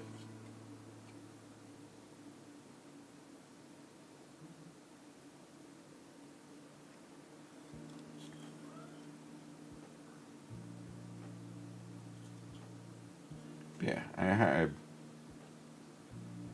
so there's your fun story time about Black 4.0 or 3.0, 4.0, and the guy that created it, Stuart Semple, I think is the name.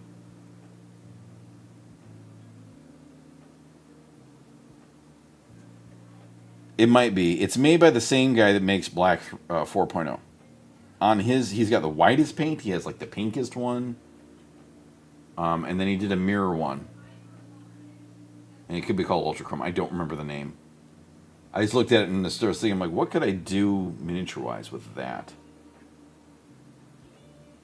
But I just haven't bothered because I was like, I'd have to think of something unique for it.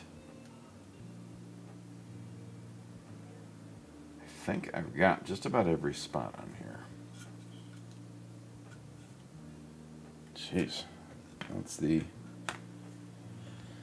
torso and chassis now done.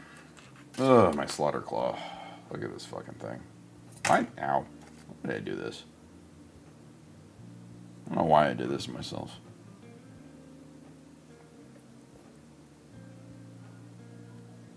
Alright, let's just get in here and make this consistent with the rest.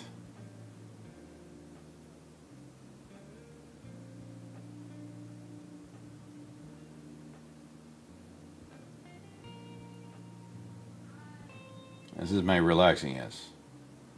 A weird way of relaxing. I have these great ideas. I'm like, I've got bits, I've got tools, and I've got glue. Next thing you know, I'm going to have to paint this fucking thing. And I was already complaining about the trim on the other stuff, and this one's got 3 times the trim. Motherfucker.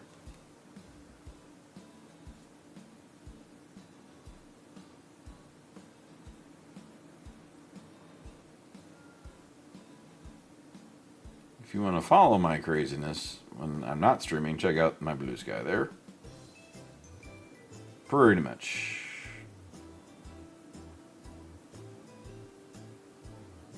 It's funny when I go to the Warhammer store and people see this stuff and they're like, wow, it's so... I'm like, it's not that crazy. I'm like, I'm just gluing this shit together, folks. save your bits. You can do the same thing I do.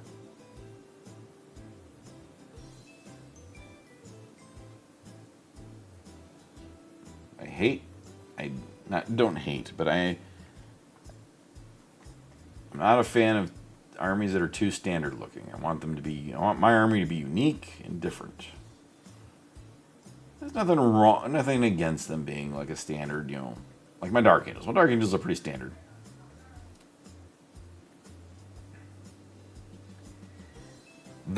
It's a weird thing. I kind of agree with you, Demon Slayer. It has faded, but I don't think it's faded for a bad reason. I think part of it's faded because the models themselves in the past 10 years are getting better and better. And there's less of a desire to kit bash because the shit looks really good. I buy models now just because they look good. I have Yark over there. Yark is sitting right here. Why? Because this shit looks good. But, what's going on? Thank you. That being said, as someone who's been kit bashing since it was metal, it is easier to kit bash now than it has ever been. So it's this kind of like weird thing. Like, yes, I do agree that it is less and less. I feel it's less and less because the stuff has become so much better looking. Which is I'm glad that it's better looking. I am sad that there's less kit bashing going on because it's so much easier to kit bash now.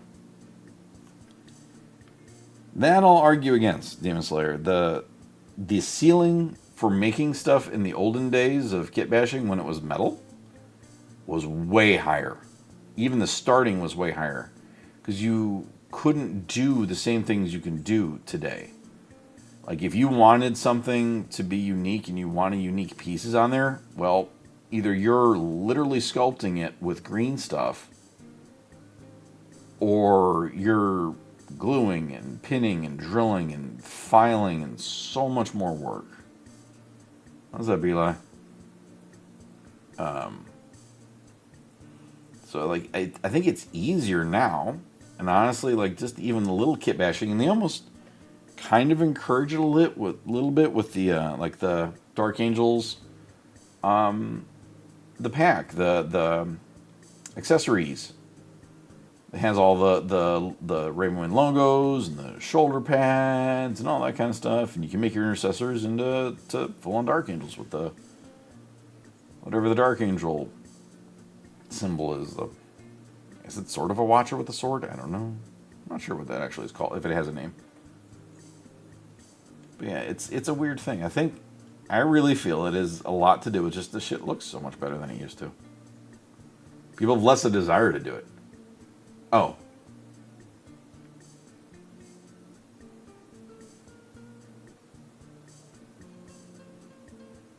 Okay, the looks of kit bashing is significantly higher. This is true. Because the models are so much better looking. It's like, well, is my kit bash going to make it look any better, or is it just going to make it look weirder? Because it was pretty good looking to begin with. And yeah, the absolutely the enticement. I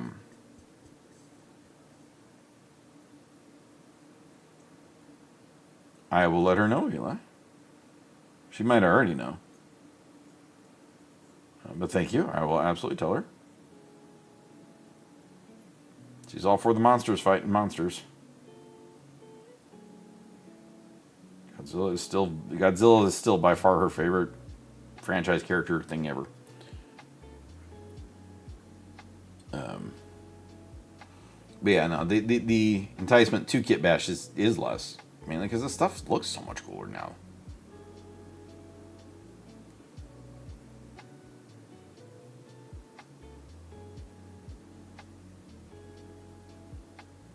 Okay. That's a good recommendation then.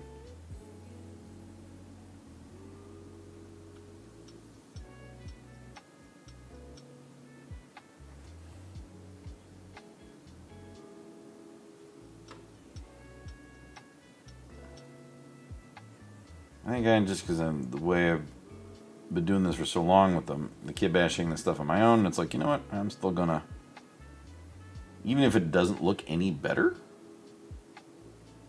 I'm just going to make him mine.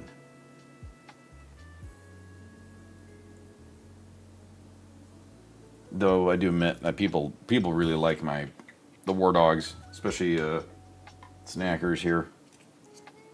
He got his snackies. People like Snackers a lot.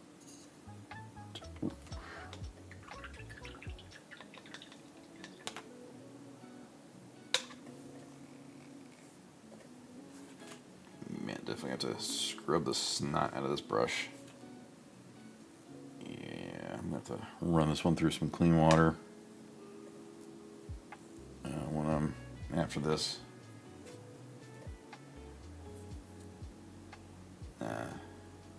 I hope kit bashing doesn't die completely. It's just. There's also a encouragement and discouragement when you see people like Squidmar kit bashing stuff, and his stuff looks so fucking amazing. And people are like, I can never make my stuff look that good. And it's like, you shouldn't worry about making stuff look that good. The guy's literal career, Lucas's literal career is making miniatures and painting miniatures. And his kit bashed Nagash is by far one of my favorite fucking minis I've seen in a long time.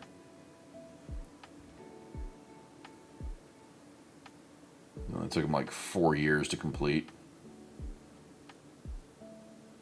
There's also that too. You get a lot of the, I've got to get it done immediately. And like, well, that's not how it works. Shit takes a while. I guess I see that on Sundays when I'm at the Warhammer store. I'm talking to kids and stuff about painting and things, and they're like, "Oh my God, how many hours did that take you?" And I'm like, "Well, the Purple Knight there took me probably closer to 30." Oh, I'm like, yeah, that takes a while. It's I'm like, the bases alone take. They're a 3-day process at a minimum. That's if the resin doesn't get wonky. If it does decide to get stupid, then I'm looking at 4 days plus, like this base right here. That's primered now, so then I'll need to. Next step is I need to paint the base this color, the green or not green, Lothan blue on the bottom here. I need to put black trim, paint all the edges of the rocks black. Then, this one's going to take even longer because then I'll need to do the texture paint on the tops of the rocks. Then I'll need to paint up. I have to look up how I want to paint this Wraith Knight's arm. I've got bits coming out of it and wire and things. I gotta figure out what colors I want to paint this thing up. And when it's all painted, then it starts the literal 3-day issue of putting down a texture, blue diorama effect stuff. That's got to dry for 24 hours. Then I got to clean that up and touch it up. Then I take the 2-part resin. Then I put that down for, mix up the 2-part resin, dye it, put it down. That's another 24 hours. Then when that's solid, then I use the textures, the ice surfacer compound on there. And then I top it off with Valhalla Blizzard. It's not fast. And this should sit in the basing box behind me, so I don't ruin it. I think that's another part of why kit bashing hasn't been happening as much, is it takes time. I spent an entire night on this thing. I was trimming these chain blades down to make them fit in the right shape, and then used a little bit of green stuff, and then I took, there was a ton of work just on getting this thing done.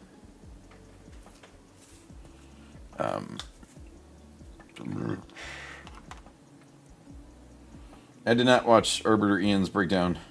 I haven't watched too much breakdowns on the trailer. I know, I've been seeing lots of people talking about how the Emperor's awake and blah, blah, blah, blah, blah, and it's like, maybe? Cinnamon08 followed your channel. Hello there, Cinnamon08. Thank you for the follow. you'd like to chat, come on in. We're talking about the trailer, the craziness, and then kit bashing, and how kit bashing is seeming to be a dying art. That is about to fall off the pillow and dreaming heavily right now. If you want to chat.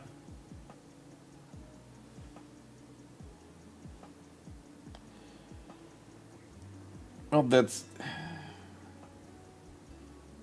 I'm not sure. Like maybe it's more reaffirming that they're all bad. Because they've never really pretended that they were any good. That's the whole thing is. Yeah. Yeah, I can see it. Like, maybe that I could absolutely see. Like, hey, folks, remember, there are no good guys. That I could absolutely see being the case because of...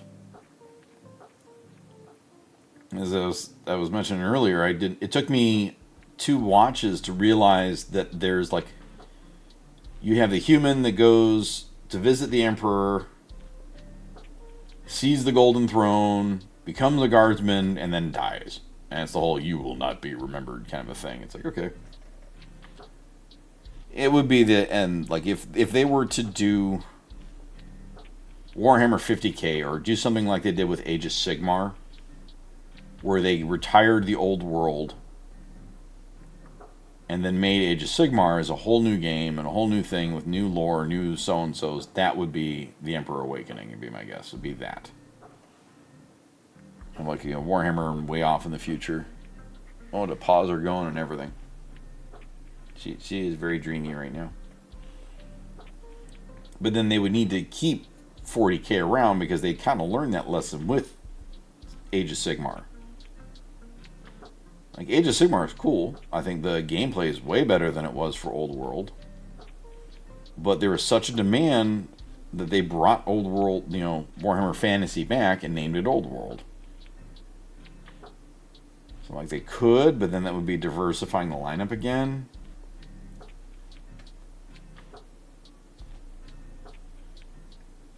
That's true. It could be an allegory. I could see that. Oh, we did come up... Demon Slayer came up here with a great theory, Eli, that I think you'll enjoy. That the Emperor of Man fragmented his soul, and one part of it became Yarick.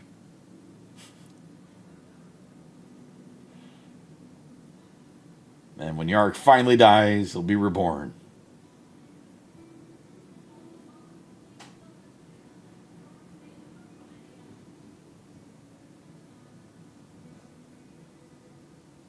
I think it's fun. Or Commissar Yarick is actually the Emperor just walking around because he got bored.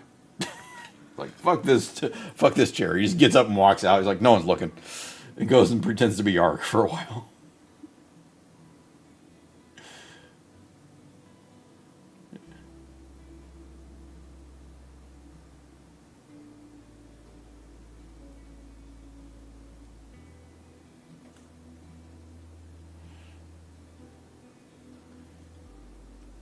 Well, you'd be kind of fun.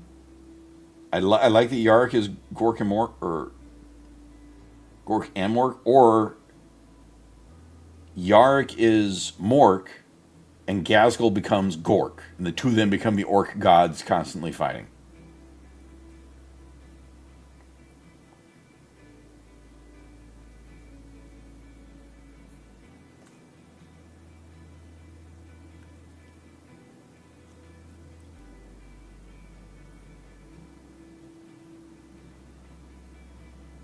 Mm-hmm.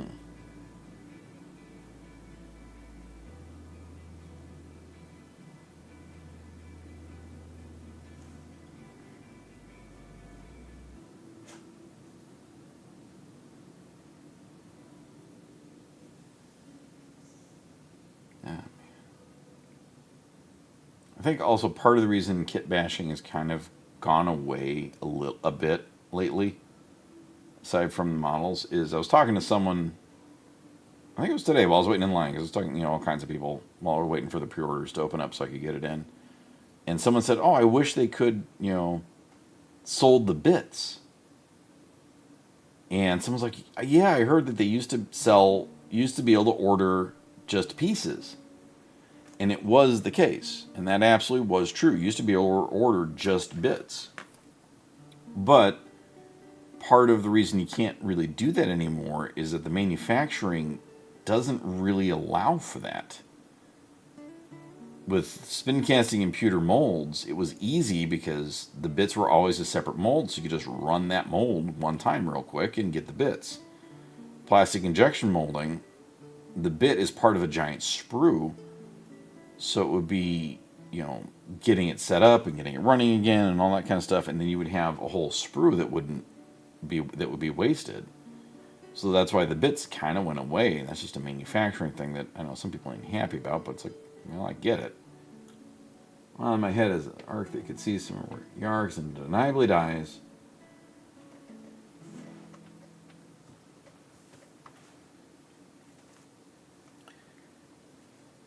That is, I've thought about that too, like as to why Yark has survived so much is simply because the orcs believe that he's going to survive. That's part of the reason he's constantly able to not die. Is because the orcs believe he's not going to die.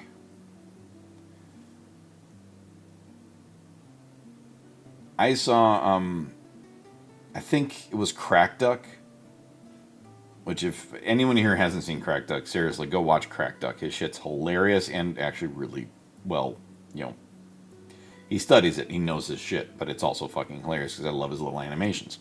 And his stickers. But Crack Duck did a thing about Armageddon. And he said he would love to see the orcs win Armageddon. And that Yarrick gets like stuck by the powers of the orcs and the orc, warp reality manipulating bullshit. They basically, he's kind of gets resurrected for all eternity on Armageddon, where he just can't die and is always there to fight the orcs. And he's stuck in like some basically like never-ending hellscape of always fighting the orcs. He's always survived somehow and is always able to get up and rally forces and give the orcs a good fight.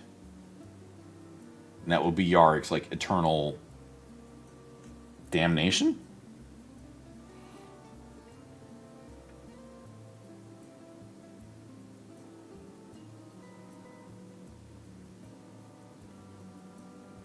And I say, because that would be, because realistically, one of the biggest threats to the entire galaxy is Ghazghkull. So that'd be a great way they could remove Ghazghkull as a huge plot threat, but still keep him in the game. But make him not so much a threat to the entire galaxy anymore because he's too busy having a great time on Armageddon fighting Yark. He's his best bud.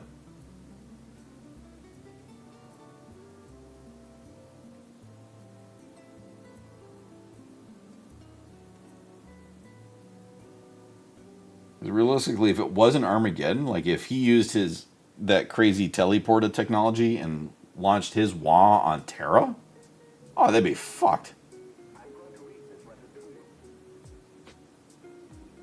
Earth would not have been prepared to have that large of an orc wad land on it. So, the fact that it went back to Armageddon again, instead of going anywhere else, is, they could kind of remove Gaz as a big player, still have him in the game, still be in the lore and stuff, but he's just busy having a good time. I think that would be fun, like him and Yarrick in an eternal battle on Armageddon. And also to allow us to like move to a different planet. Look, Armageddon's cool and all, but seriously, there's gotta be other places we can go. Been here fucking enough times now. Take us back to Gorka Morka, damn it.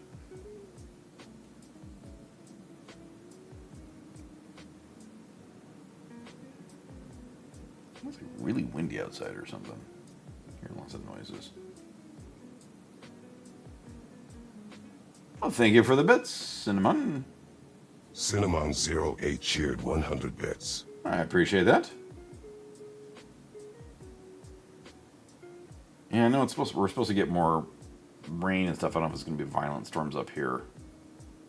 Again, it was violent yesterday. Got to clean up the yard we just had done. Thank you very much, Cinnamon. I appreciate the bits. That was very kind. If you want to follow this craziness outside of streaming, which is on other days, you can check out the Blue Sky there. I post up daily updates as to what the flip I'm working on. Oh, good gravy. Okay, so that Slaughter Claw is contrasted onto the other claw. Well, this is technically the Reaper Chainsword, I think is what it is for the Rampager. Reaper Chainsword. That's my representation of the Reaper Chainsword, but I just made it look like a giant claw because I have lots of extra pieces.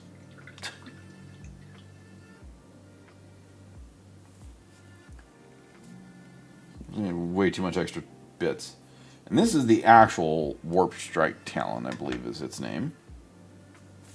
Which is the more anti-vehicle weapon. And that's why it holds a Wraith Knight's head. Oh man, see, look, there's an arm right there and a hand.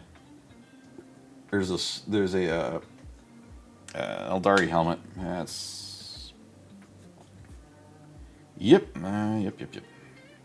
Did I have to go that far? Nope. Did I do it? Yep. Okay, gravy. Anywho.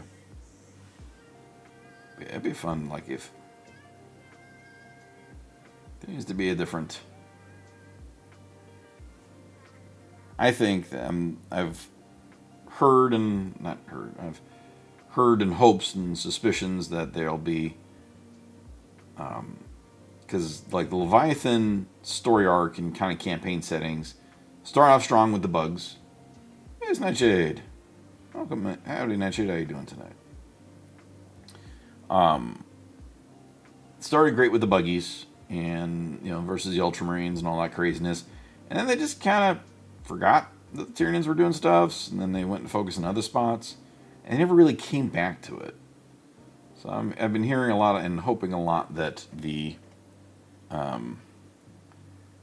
for Armageddon, because there's definitely going to leave Armageddon. Oh, it's already here.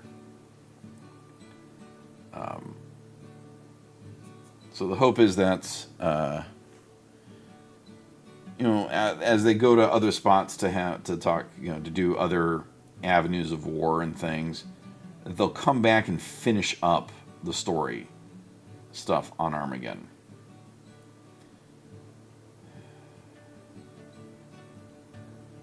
I'm guessing there's no end in sight there, Nightshade.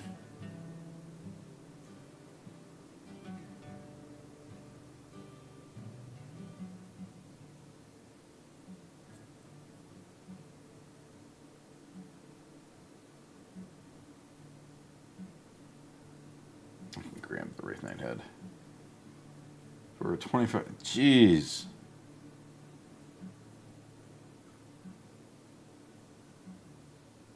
Is it like graduation season or something?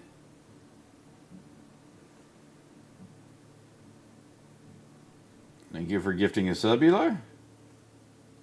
See if there have been gifted 1 subscriptions.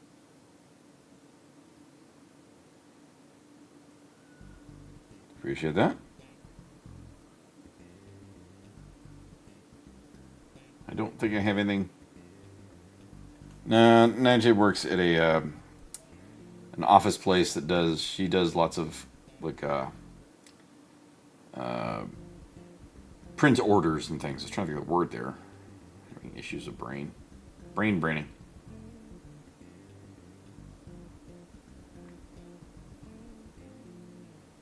Yeah, I know it's an important strategical locations. It's like I get it, but just give me a tour of the Imperium. There's a few other spots. Come on. Let's go to the last minute posters. And I know that it's also a like holy site for the orcs. I can't remember. It has like a different name for orcs. The orcs have a different name for it, and it was like a major planet of theirs during the like War in Heaven kind of stuff. So like going way, way, way, way, way, way back.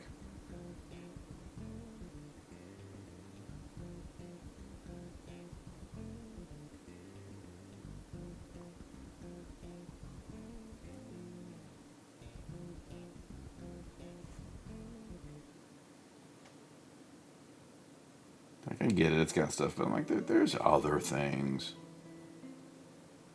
Though that being said, I am looking forward to making the orc army because those models looked really good today. I'm very happy with them. And I've already got we already know what we're doing with the weird boy.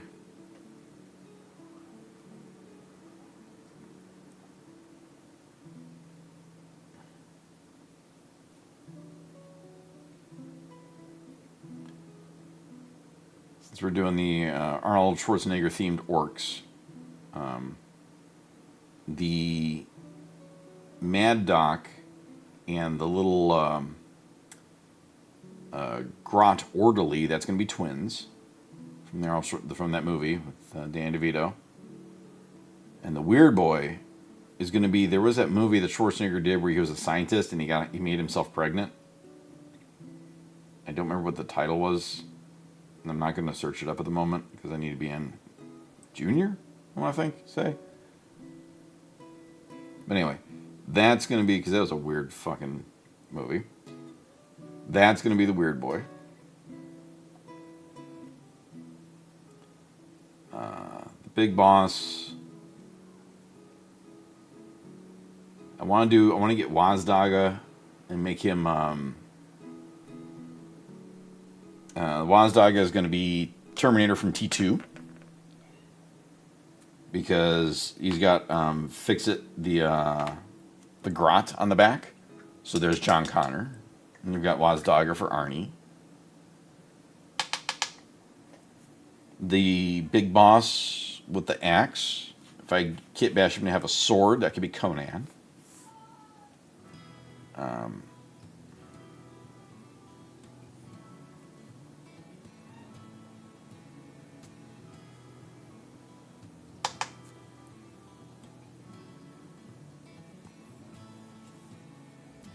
That one's easy, Demon Slayer. That's just basically an orc rock that just didn't fall completely out of orbit.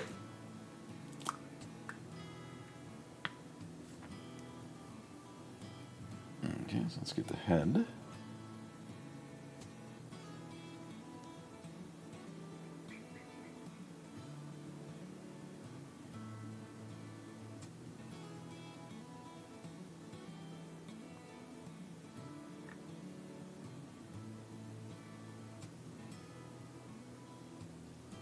I know that there's going to be a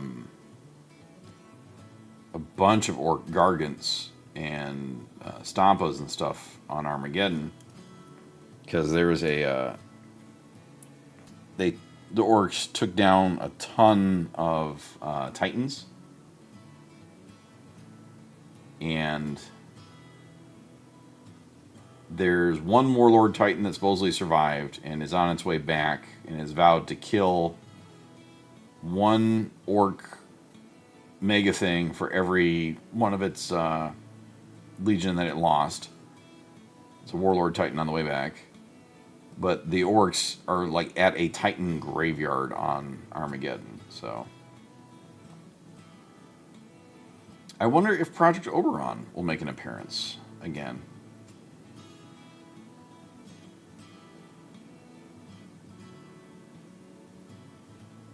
They could do that. I mean, I know supposedly the AdMechs were angry. Really, really angry.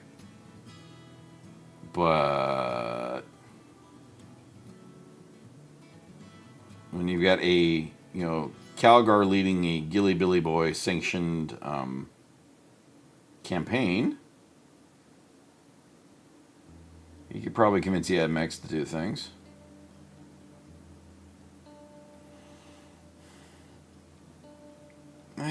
I don't honestly know.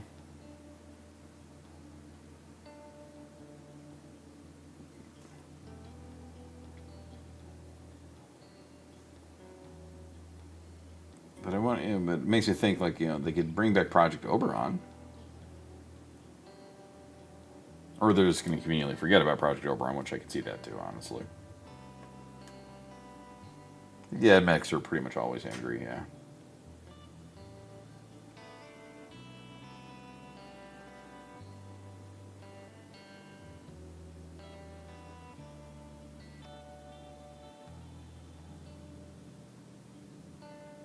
But in the Hell's Reach book,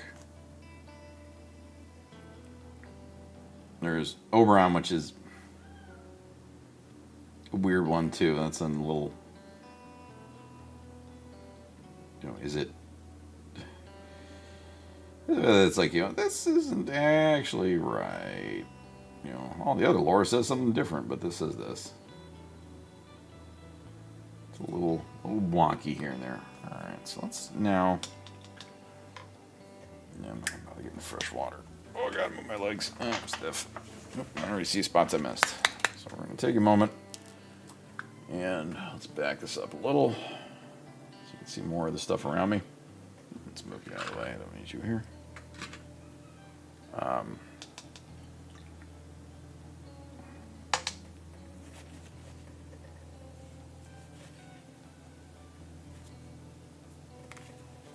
Fresh paper towel, because that one's kind of disgusting.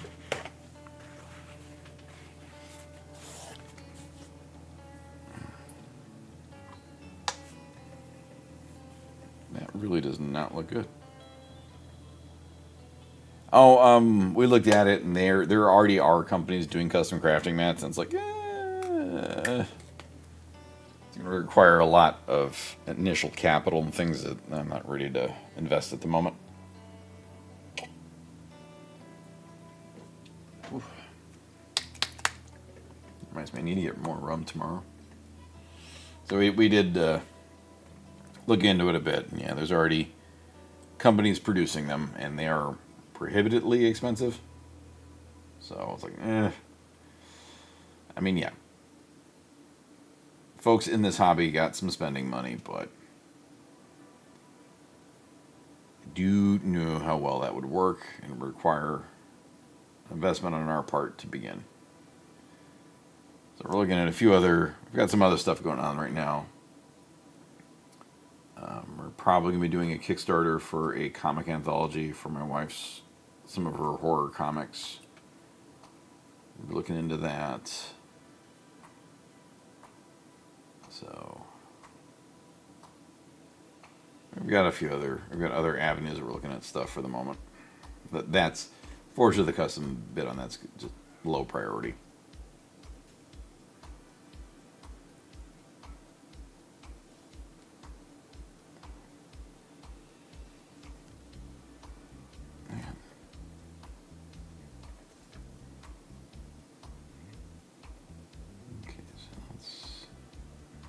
Try and see what I missed. I think this looks good. Shouldn't have put that in there. Alright, let's clean it up. There's two goats in the picture there. What's the dog doing? Falling off the pillow. That's what the dog is doing.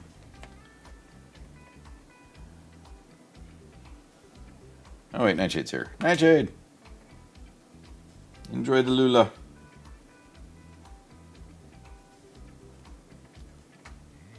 Lula will take your troubles away. As long as you have treats. She's slowly making her way off the pillow.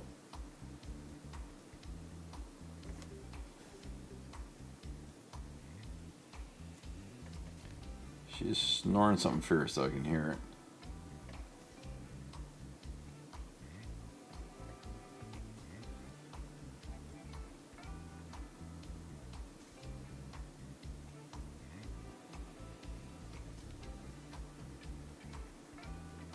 Yeah, pretty much a Lula butt. Thankfully, it's not trying to kill me today, so I consider that a win. I'm not gagging or dying from asphyxiation.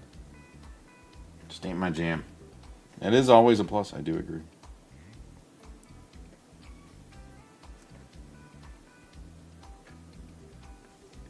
It is absolutely a plus. I like being alive. Pain in the ass sometimes, but I do like it.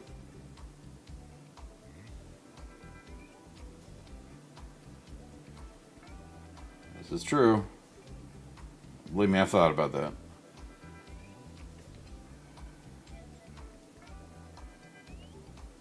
Find out where to put it. She's dreaming. And paws are going. A little twitching on the paws. Goodness, I'm now burping.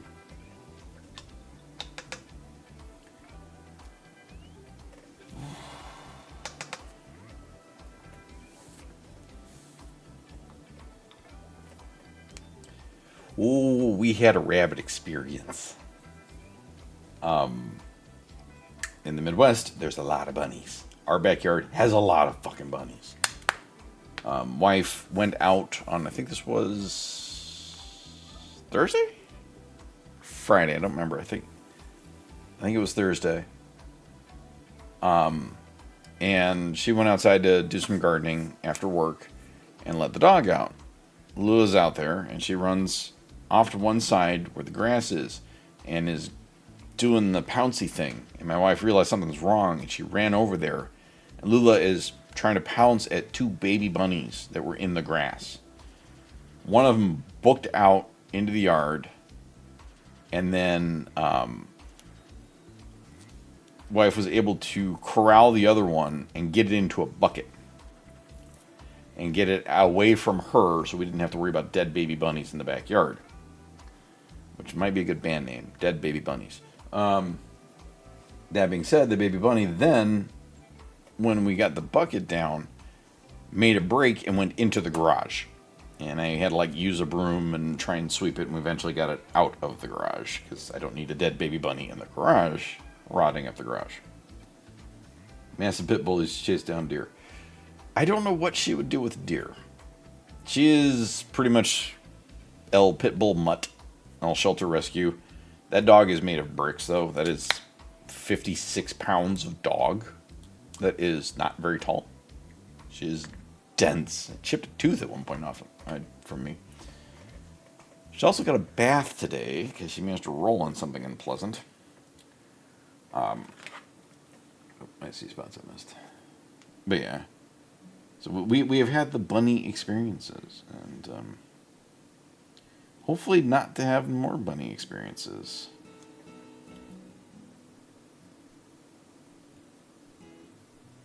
Don't need more bunny experiences. Thank you very much. Alright, so now I'm just checking for spots I missed. Because it's 9:41. I don't know how much time I'm...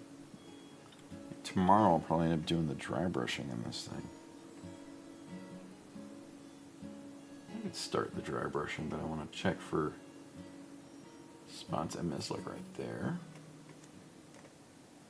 I might have to mute in a moment, depending on how loud dog gets. Wife just arrived home, so I hear her car pulling past the house. Those are the 2/8. Oh, they're... Well, Lula's not. Lula's a bundle of nerves and terrified of things. But yeah, they're very much on that they don't know their own strength.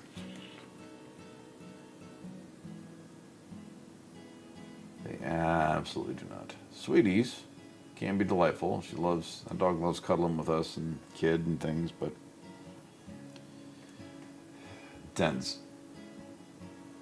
Alright, let's get that in there.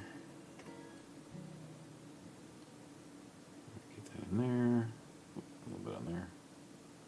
These resin parts sometimes don't quite take the paint as well as the plastic.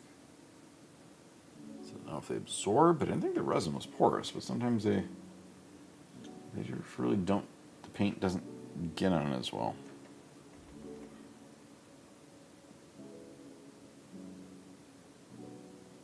she's awake now. She heard. Let's see how fast I need to mute, if at all. Here's motion. Okay, got that there. Door's closed. Check that there. I see a few spots there. Oh, lots of snorting and sneezing and snufflings, of course.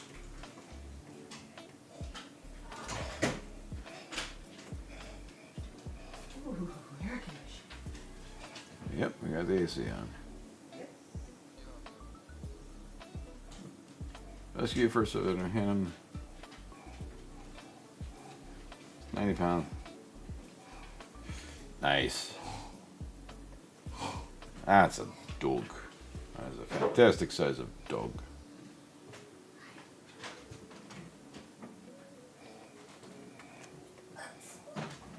I know when we were first looking at getting a dog,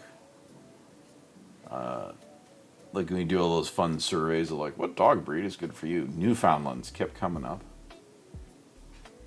And at that point, they always do. My wife had not had really much in the way of pets. Like I grew up with lots of pets. And I used to go to pet shows and things, so when we saw the things that kept saying Newfoundlands, and I'm like, that's a hard pass. I don't want to scoop poops bigger than mine. This was kind of the catch. I was not keen on shoveling shits bigger than, a middle-aged fat man can muster. So that was why we didn't get a Newfie. So, yeah, they also, I've never seen a giant dog that has not felt it was a lap dog. So,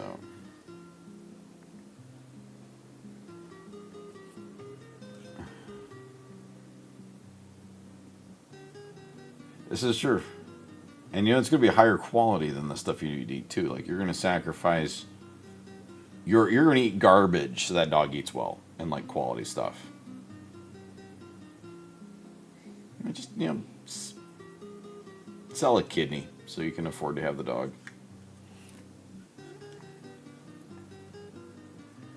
Every time I turn this around and look at a different angle, it's like, oh, I missed a spot there. Oh, missed a spot there. Oh, missed a spot there.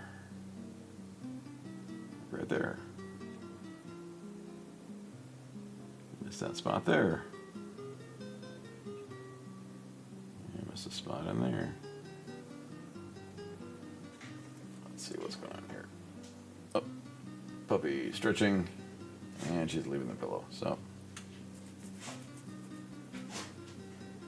Super sneezy excited. I think that's pretty much that.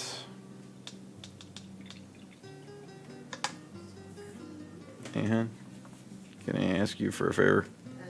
Hey, can you get me clean water? Oh, okay. So full of food. I know you just had a fancy dinner. This water is fantastically disgusting. Forbidden cocktail. That is not something you should ever drink.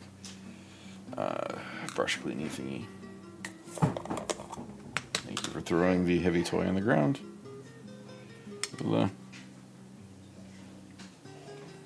This is brush, shampoo, and conditioner.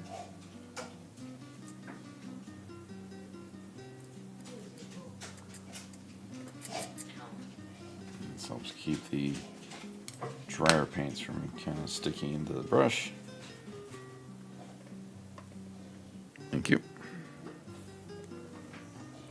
Alrighty.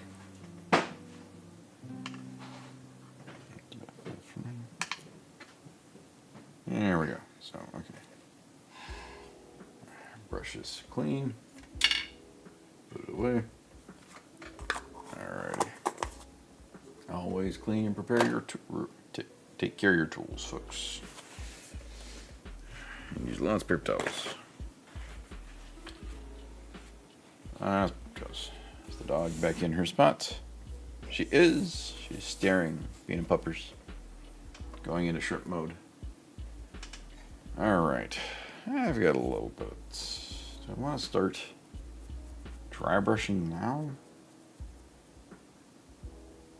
I'm not. Dry brush now. Yeah, I should. Yep. There's the wifey. She's back. Okay, so.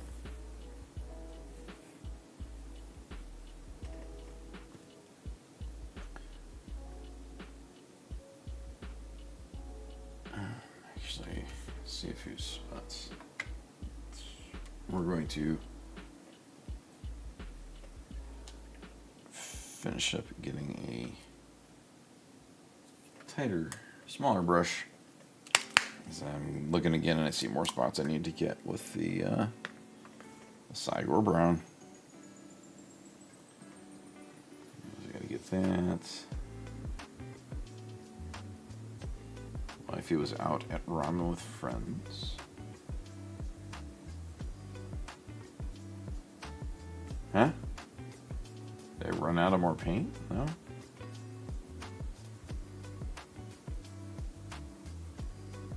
I got plenty of this stuff. I'm just...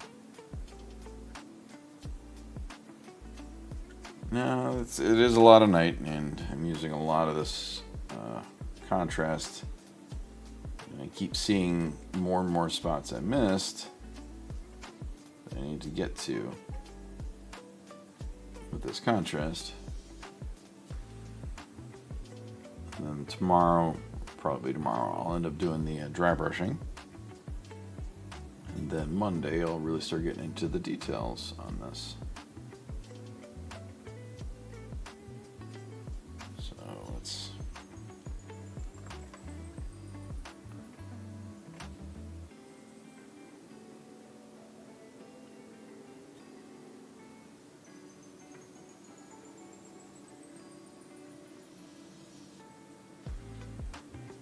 Been a busy night in the chat, though.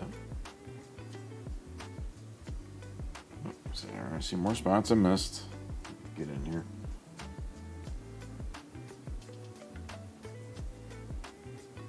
And I opened up my Armageddon coin. It wasn't like sealed or anything. The coin I got for doing a pre-order. No, but I will see the spots, and that's why. But that is the Armageddon coin as I throw it on things. So that technically makes 2 Armageddon coins. So I've got this Armageddon coin. Death to the foul warriors of chaos. There's your Armageddons. So this is the one you get for the pre-order. So.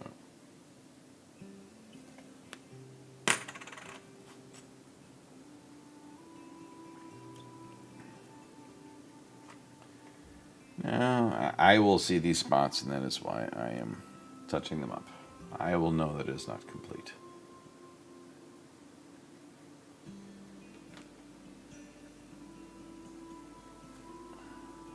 Sound of it clanking down is nice. All right.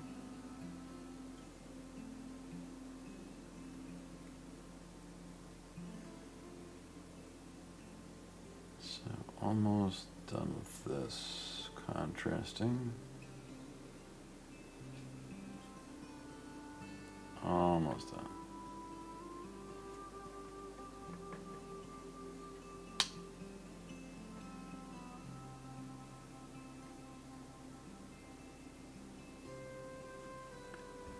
No way. I prepped the wet palette and didn't use it because I thought I was going to get to the point where I could use it, but contrast paint's already watered down, so I don't need to water down more. Should cover that up. A little bit in there, a little bit up there. Part of it is that if I don't get it and it it stands out, especially because I'm darkening everything up. So I have these bright silver spots and this dark stuff. It stands out too much for me.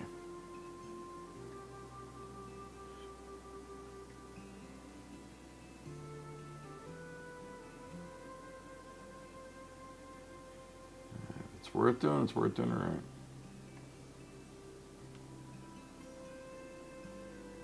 It did go through probably not quite half, maybe just a little less than half of the Cygor brown. It wasn't fresh when I opened it, but it wasn't much use. I had not used it much. So almost all of it went into just this night.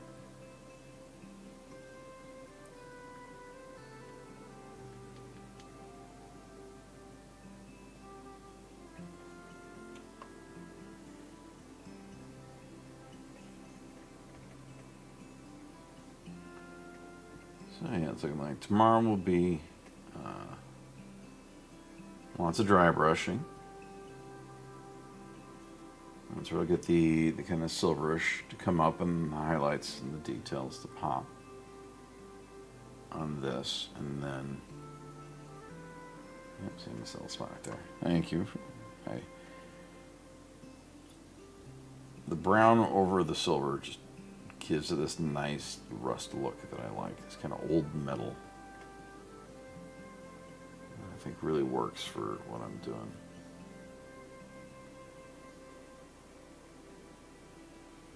But Im full of Nurglings. im full of Nurglings. You forgot the apostrophe. So im instead of I'm. Try it with an apostrophe. I'm curious if it'll say I'm.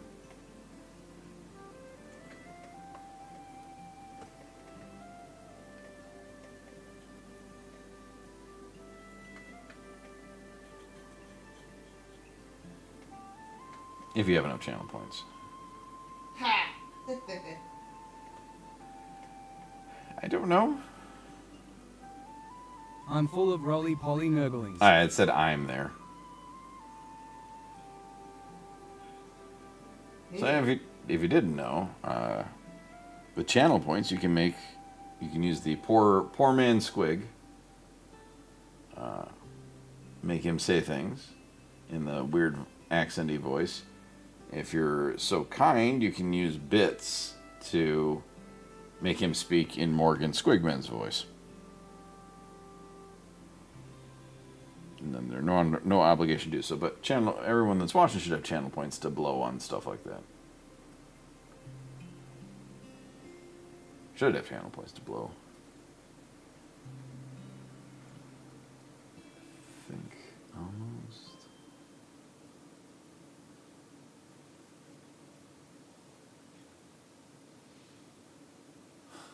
$15.8K because the Lulicam and Squigmans. Give him only 15.8 thousand. Them's a lot of channel points. Oh man, you are the high roller. See that? See little bits I missed.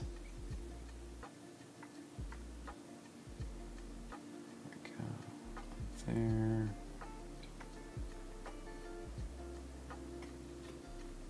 Well, chains I don't do because the chains I'll be touching up the chains in a with a thick lead belcher is what I use for the chains usually. Then I hit those with a little bit of Nolan oil or an Ardrex Air shade on there, and then I'll highlight them with Runefang silver.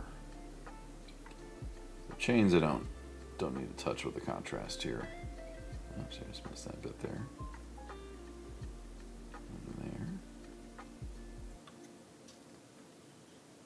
So, the rest of it, that I need to get.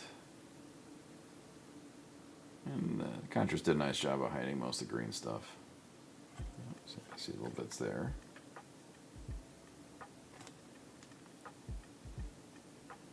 get this done. I'm looking over there. Giant clock next to me.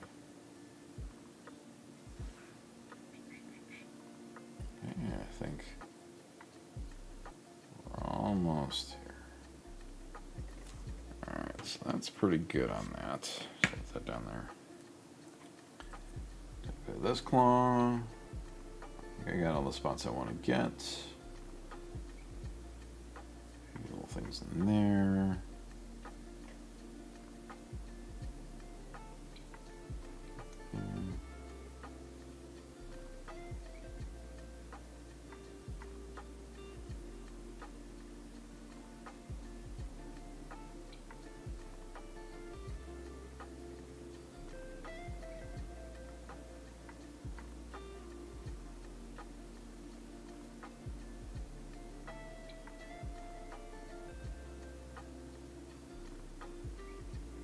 Get in there.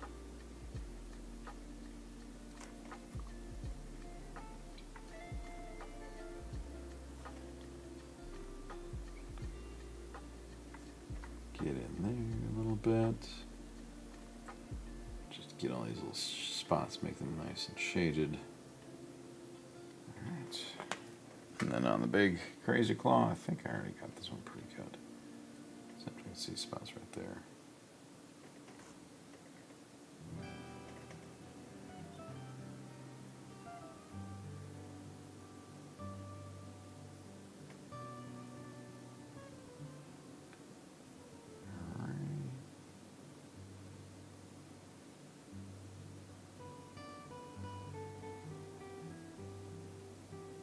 Get in there a little bit. So I missed that spot right there.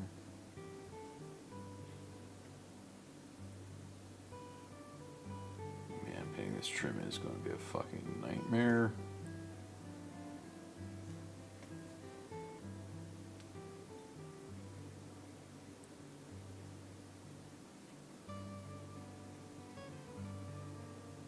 No one to blame but myself. It'll look good. Just, yeah, painting that in there is going to be real creative. I got ideas on how I can get it done, so. But that will be for another night. But I'm bumped. Pun intended. I didn't realize that was a bad pun. It's going to be on this night. Yeah, past produce. Oh, actually, I'm going to hit one spot I just spotted. Right there.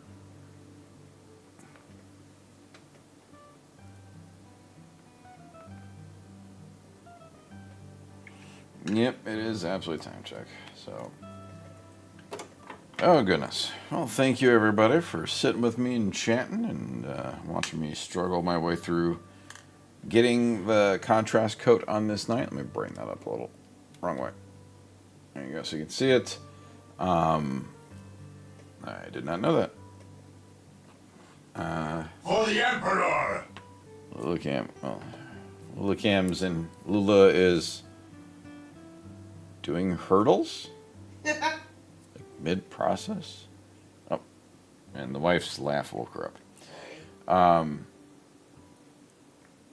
If you're so inclined, we'll head on over and raid Jay. Yeah, looking for a. It's their game tonight, right, Nightshade? So it should be a real play for a D&D. From a very skilled DM and their and friends and such. Let me type this over here and we'll rate it. But I'll be on tomorrow, 7 p.m. to 10 p.m. Raid JT_DM. Yeah, I'll be on the same time. We'll start on the dry brushing and keep making more progress on this guy. And there's going to be a lot of dry brushing, a lot into it. So, thank you everybody for watching. Thank you for the follows and the subs and everything. And I will see you tomorrow. Let me hit that button. It should be kicking on over in a moment. Hit that button right there.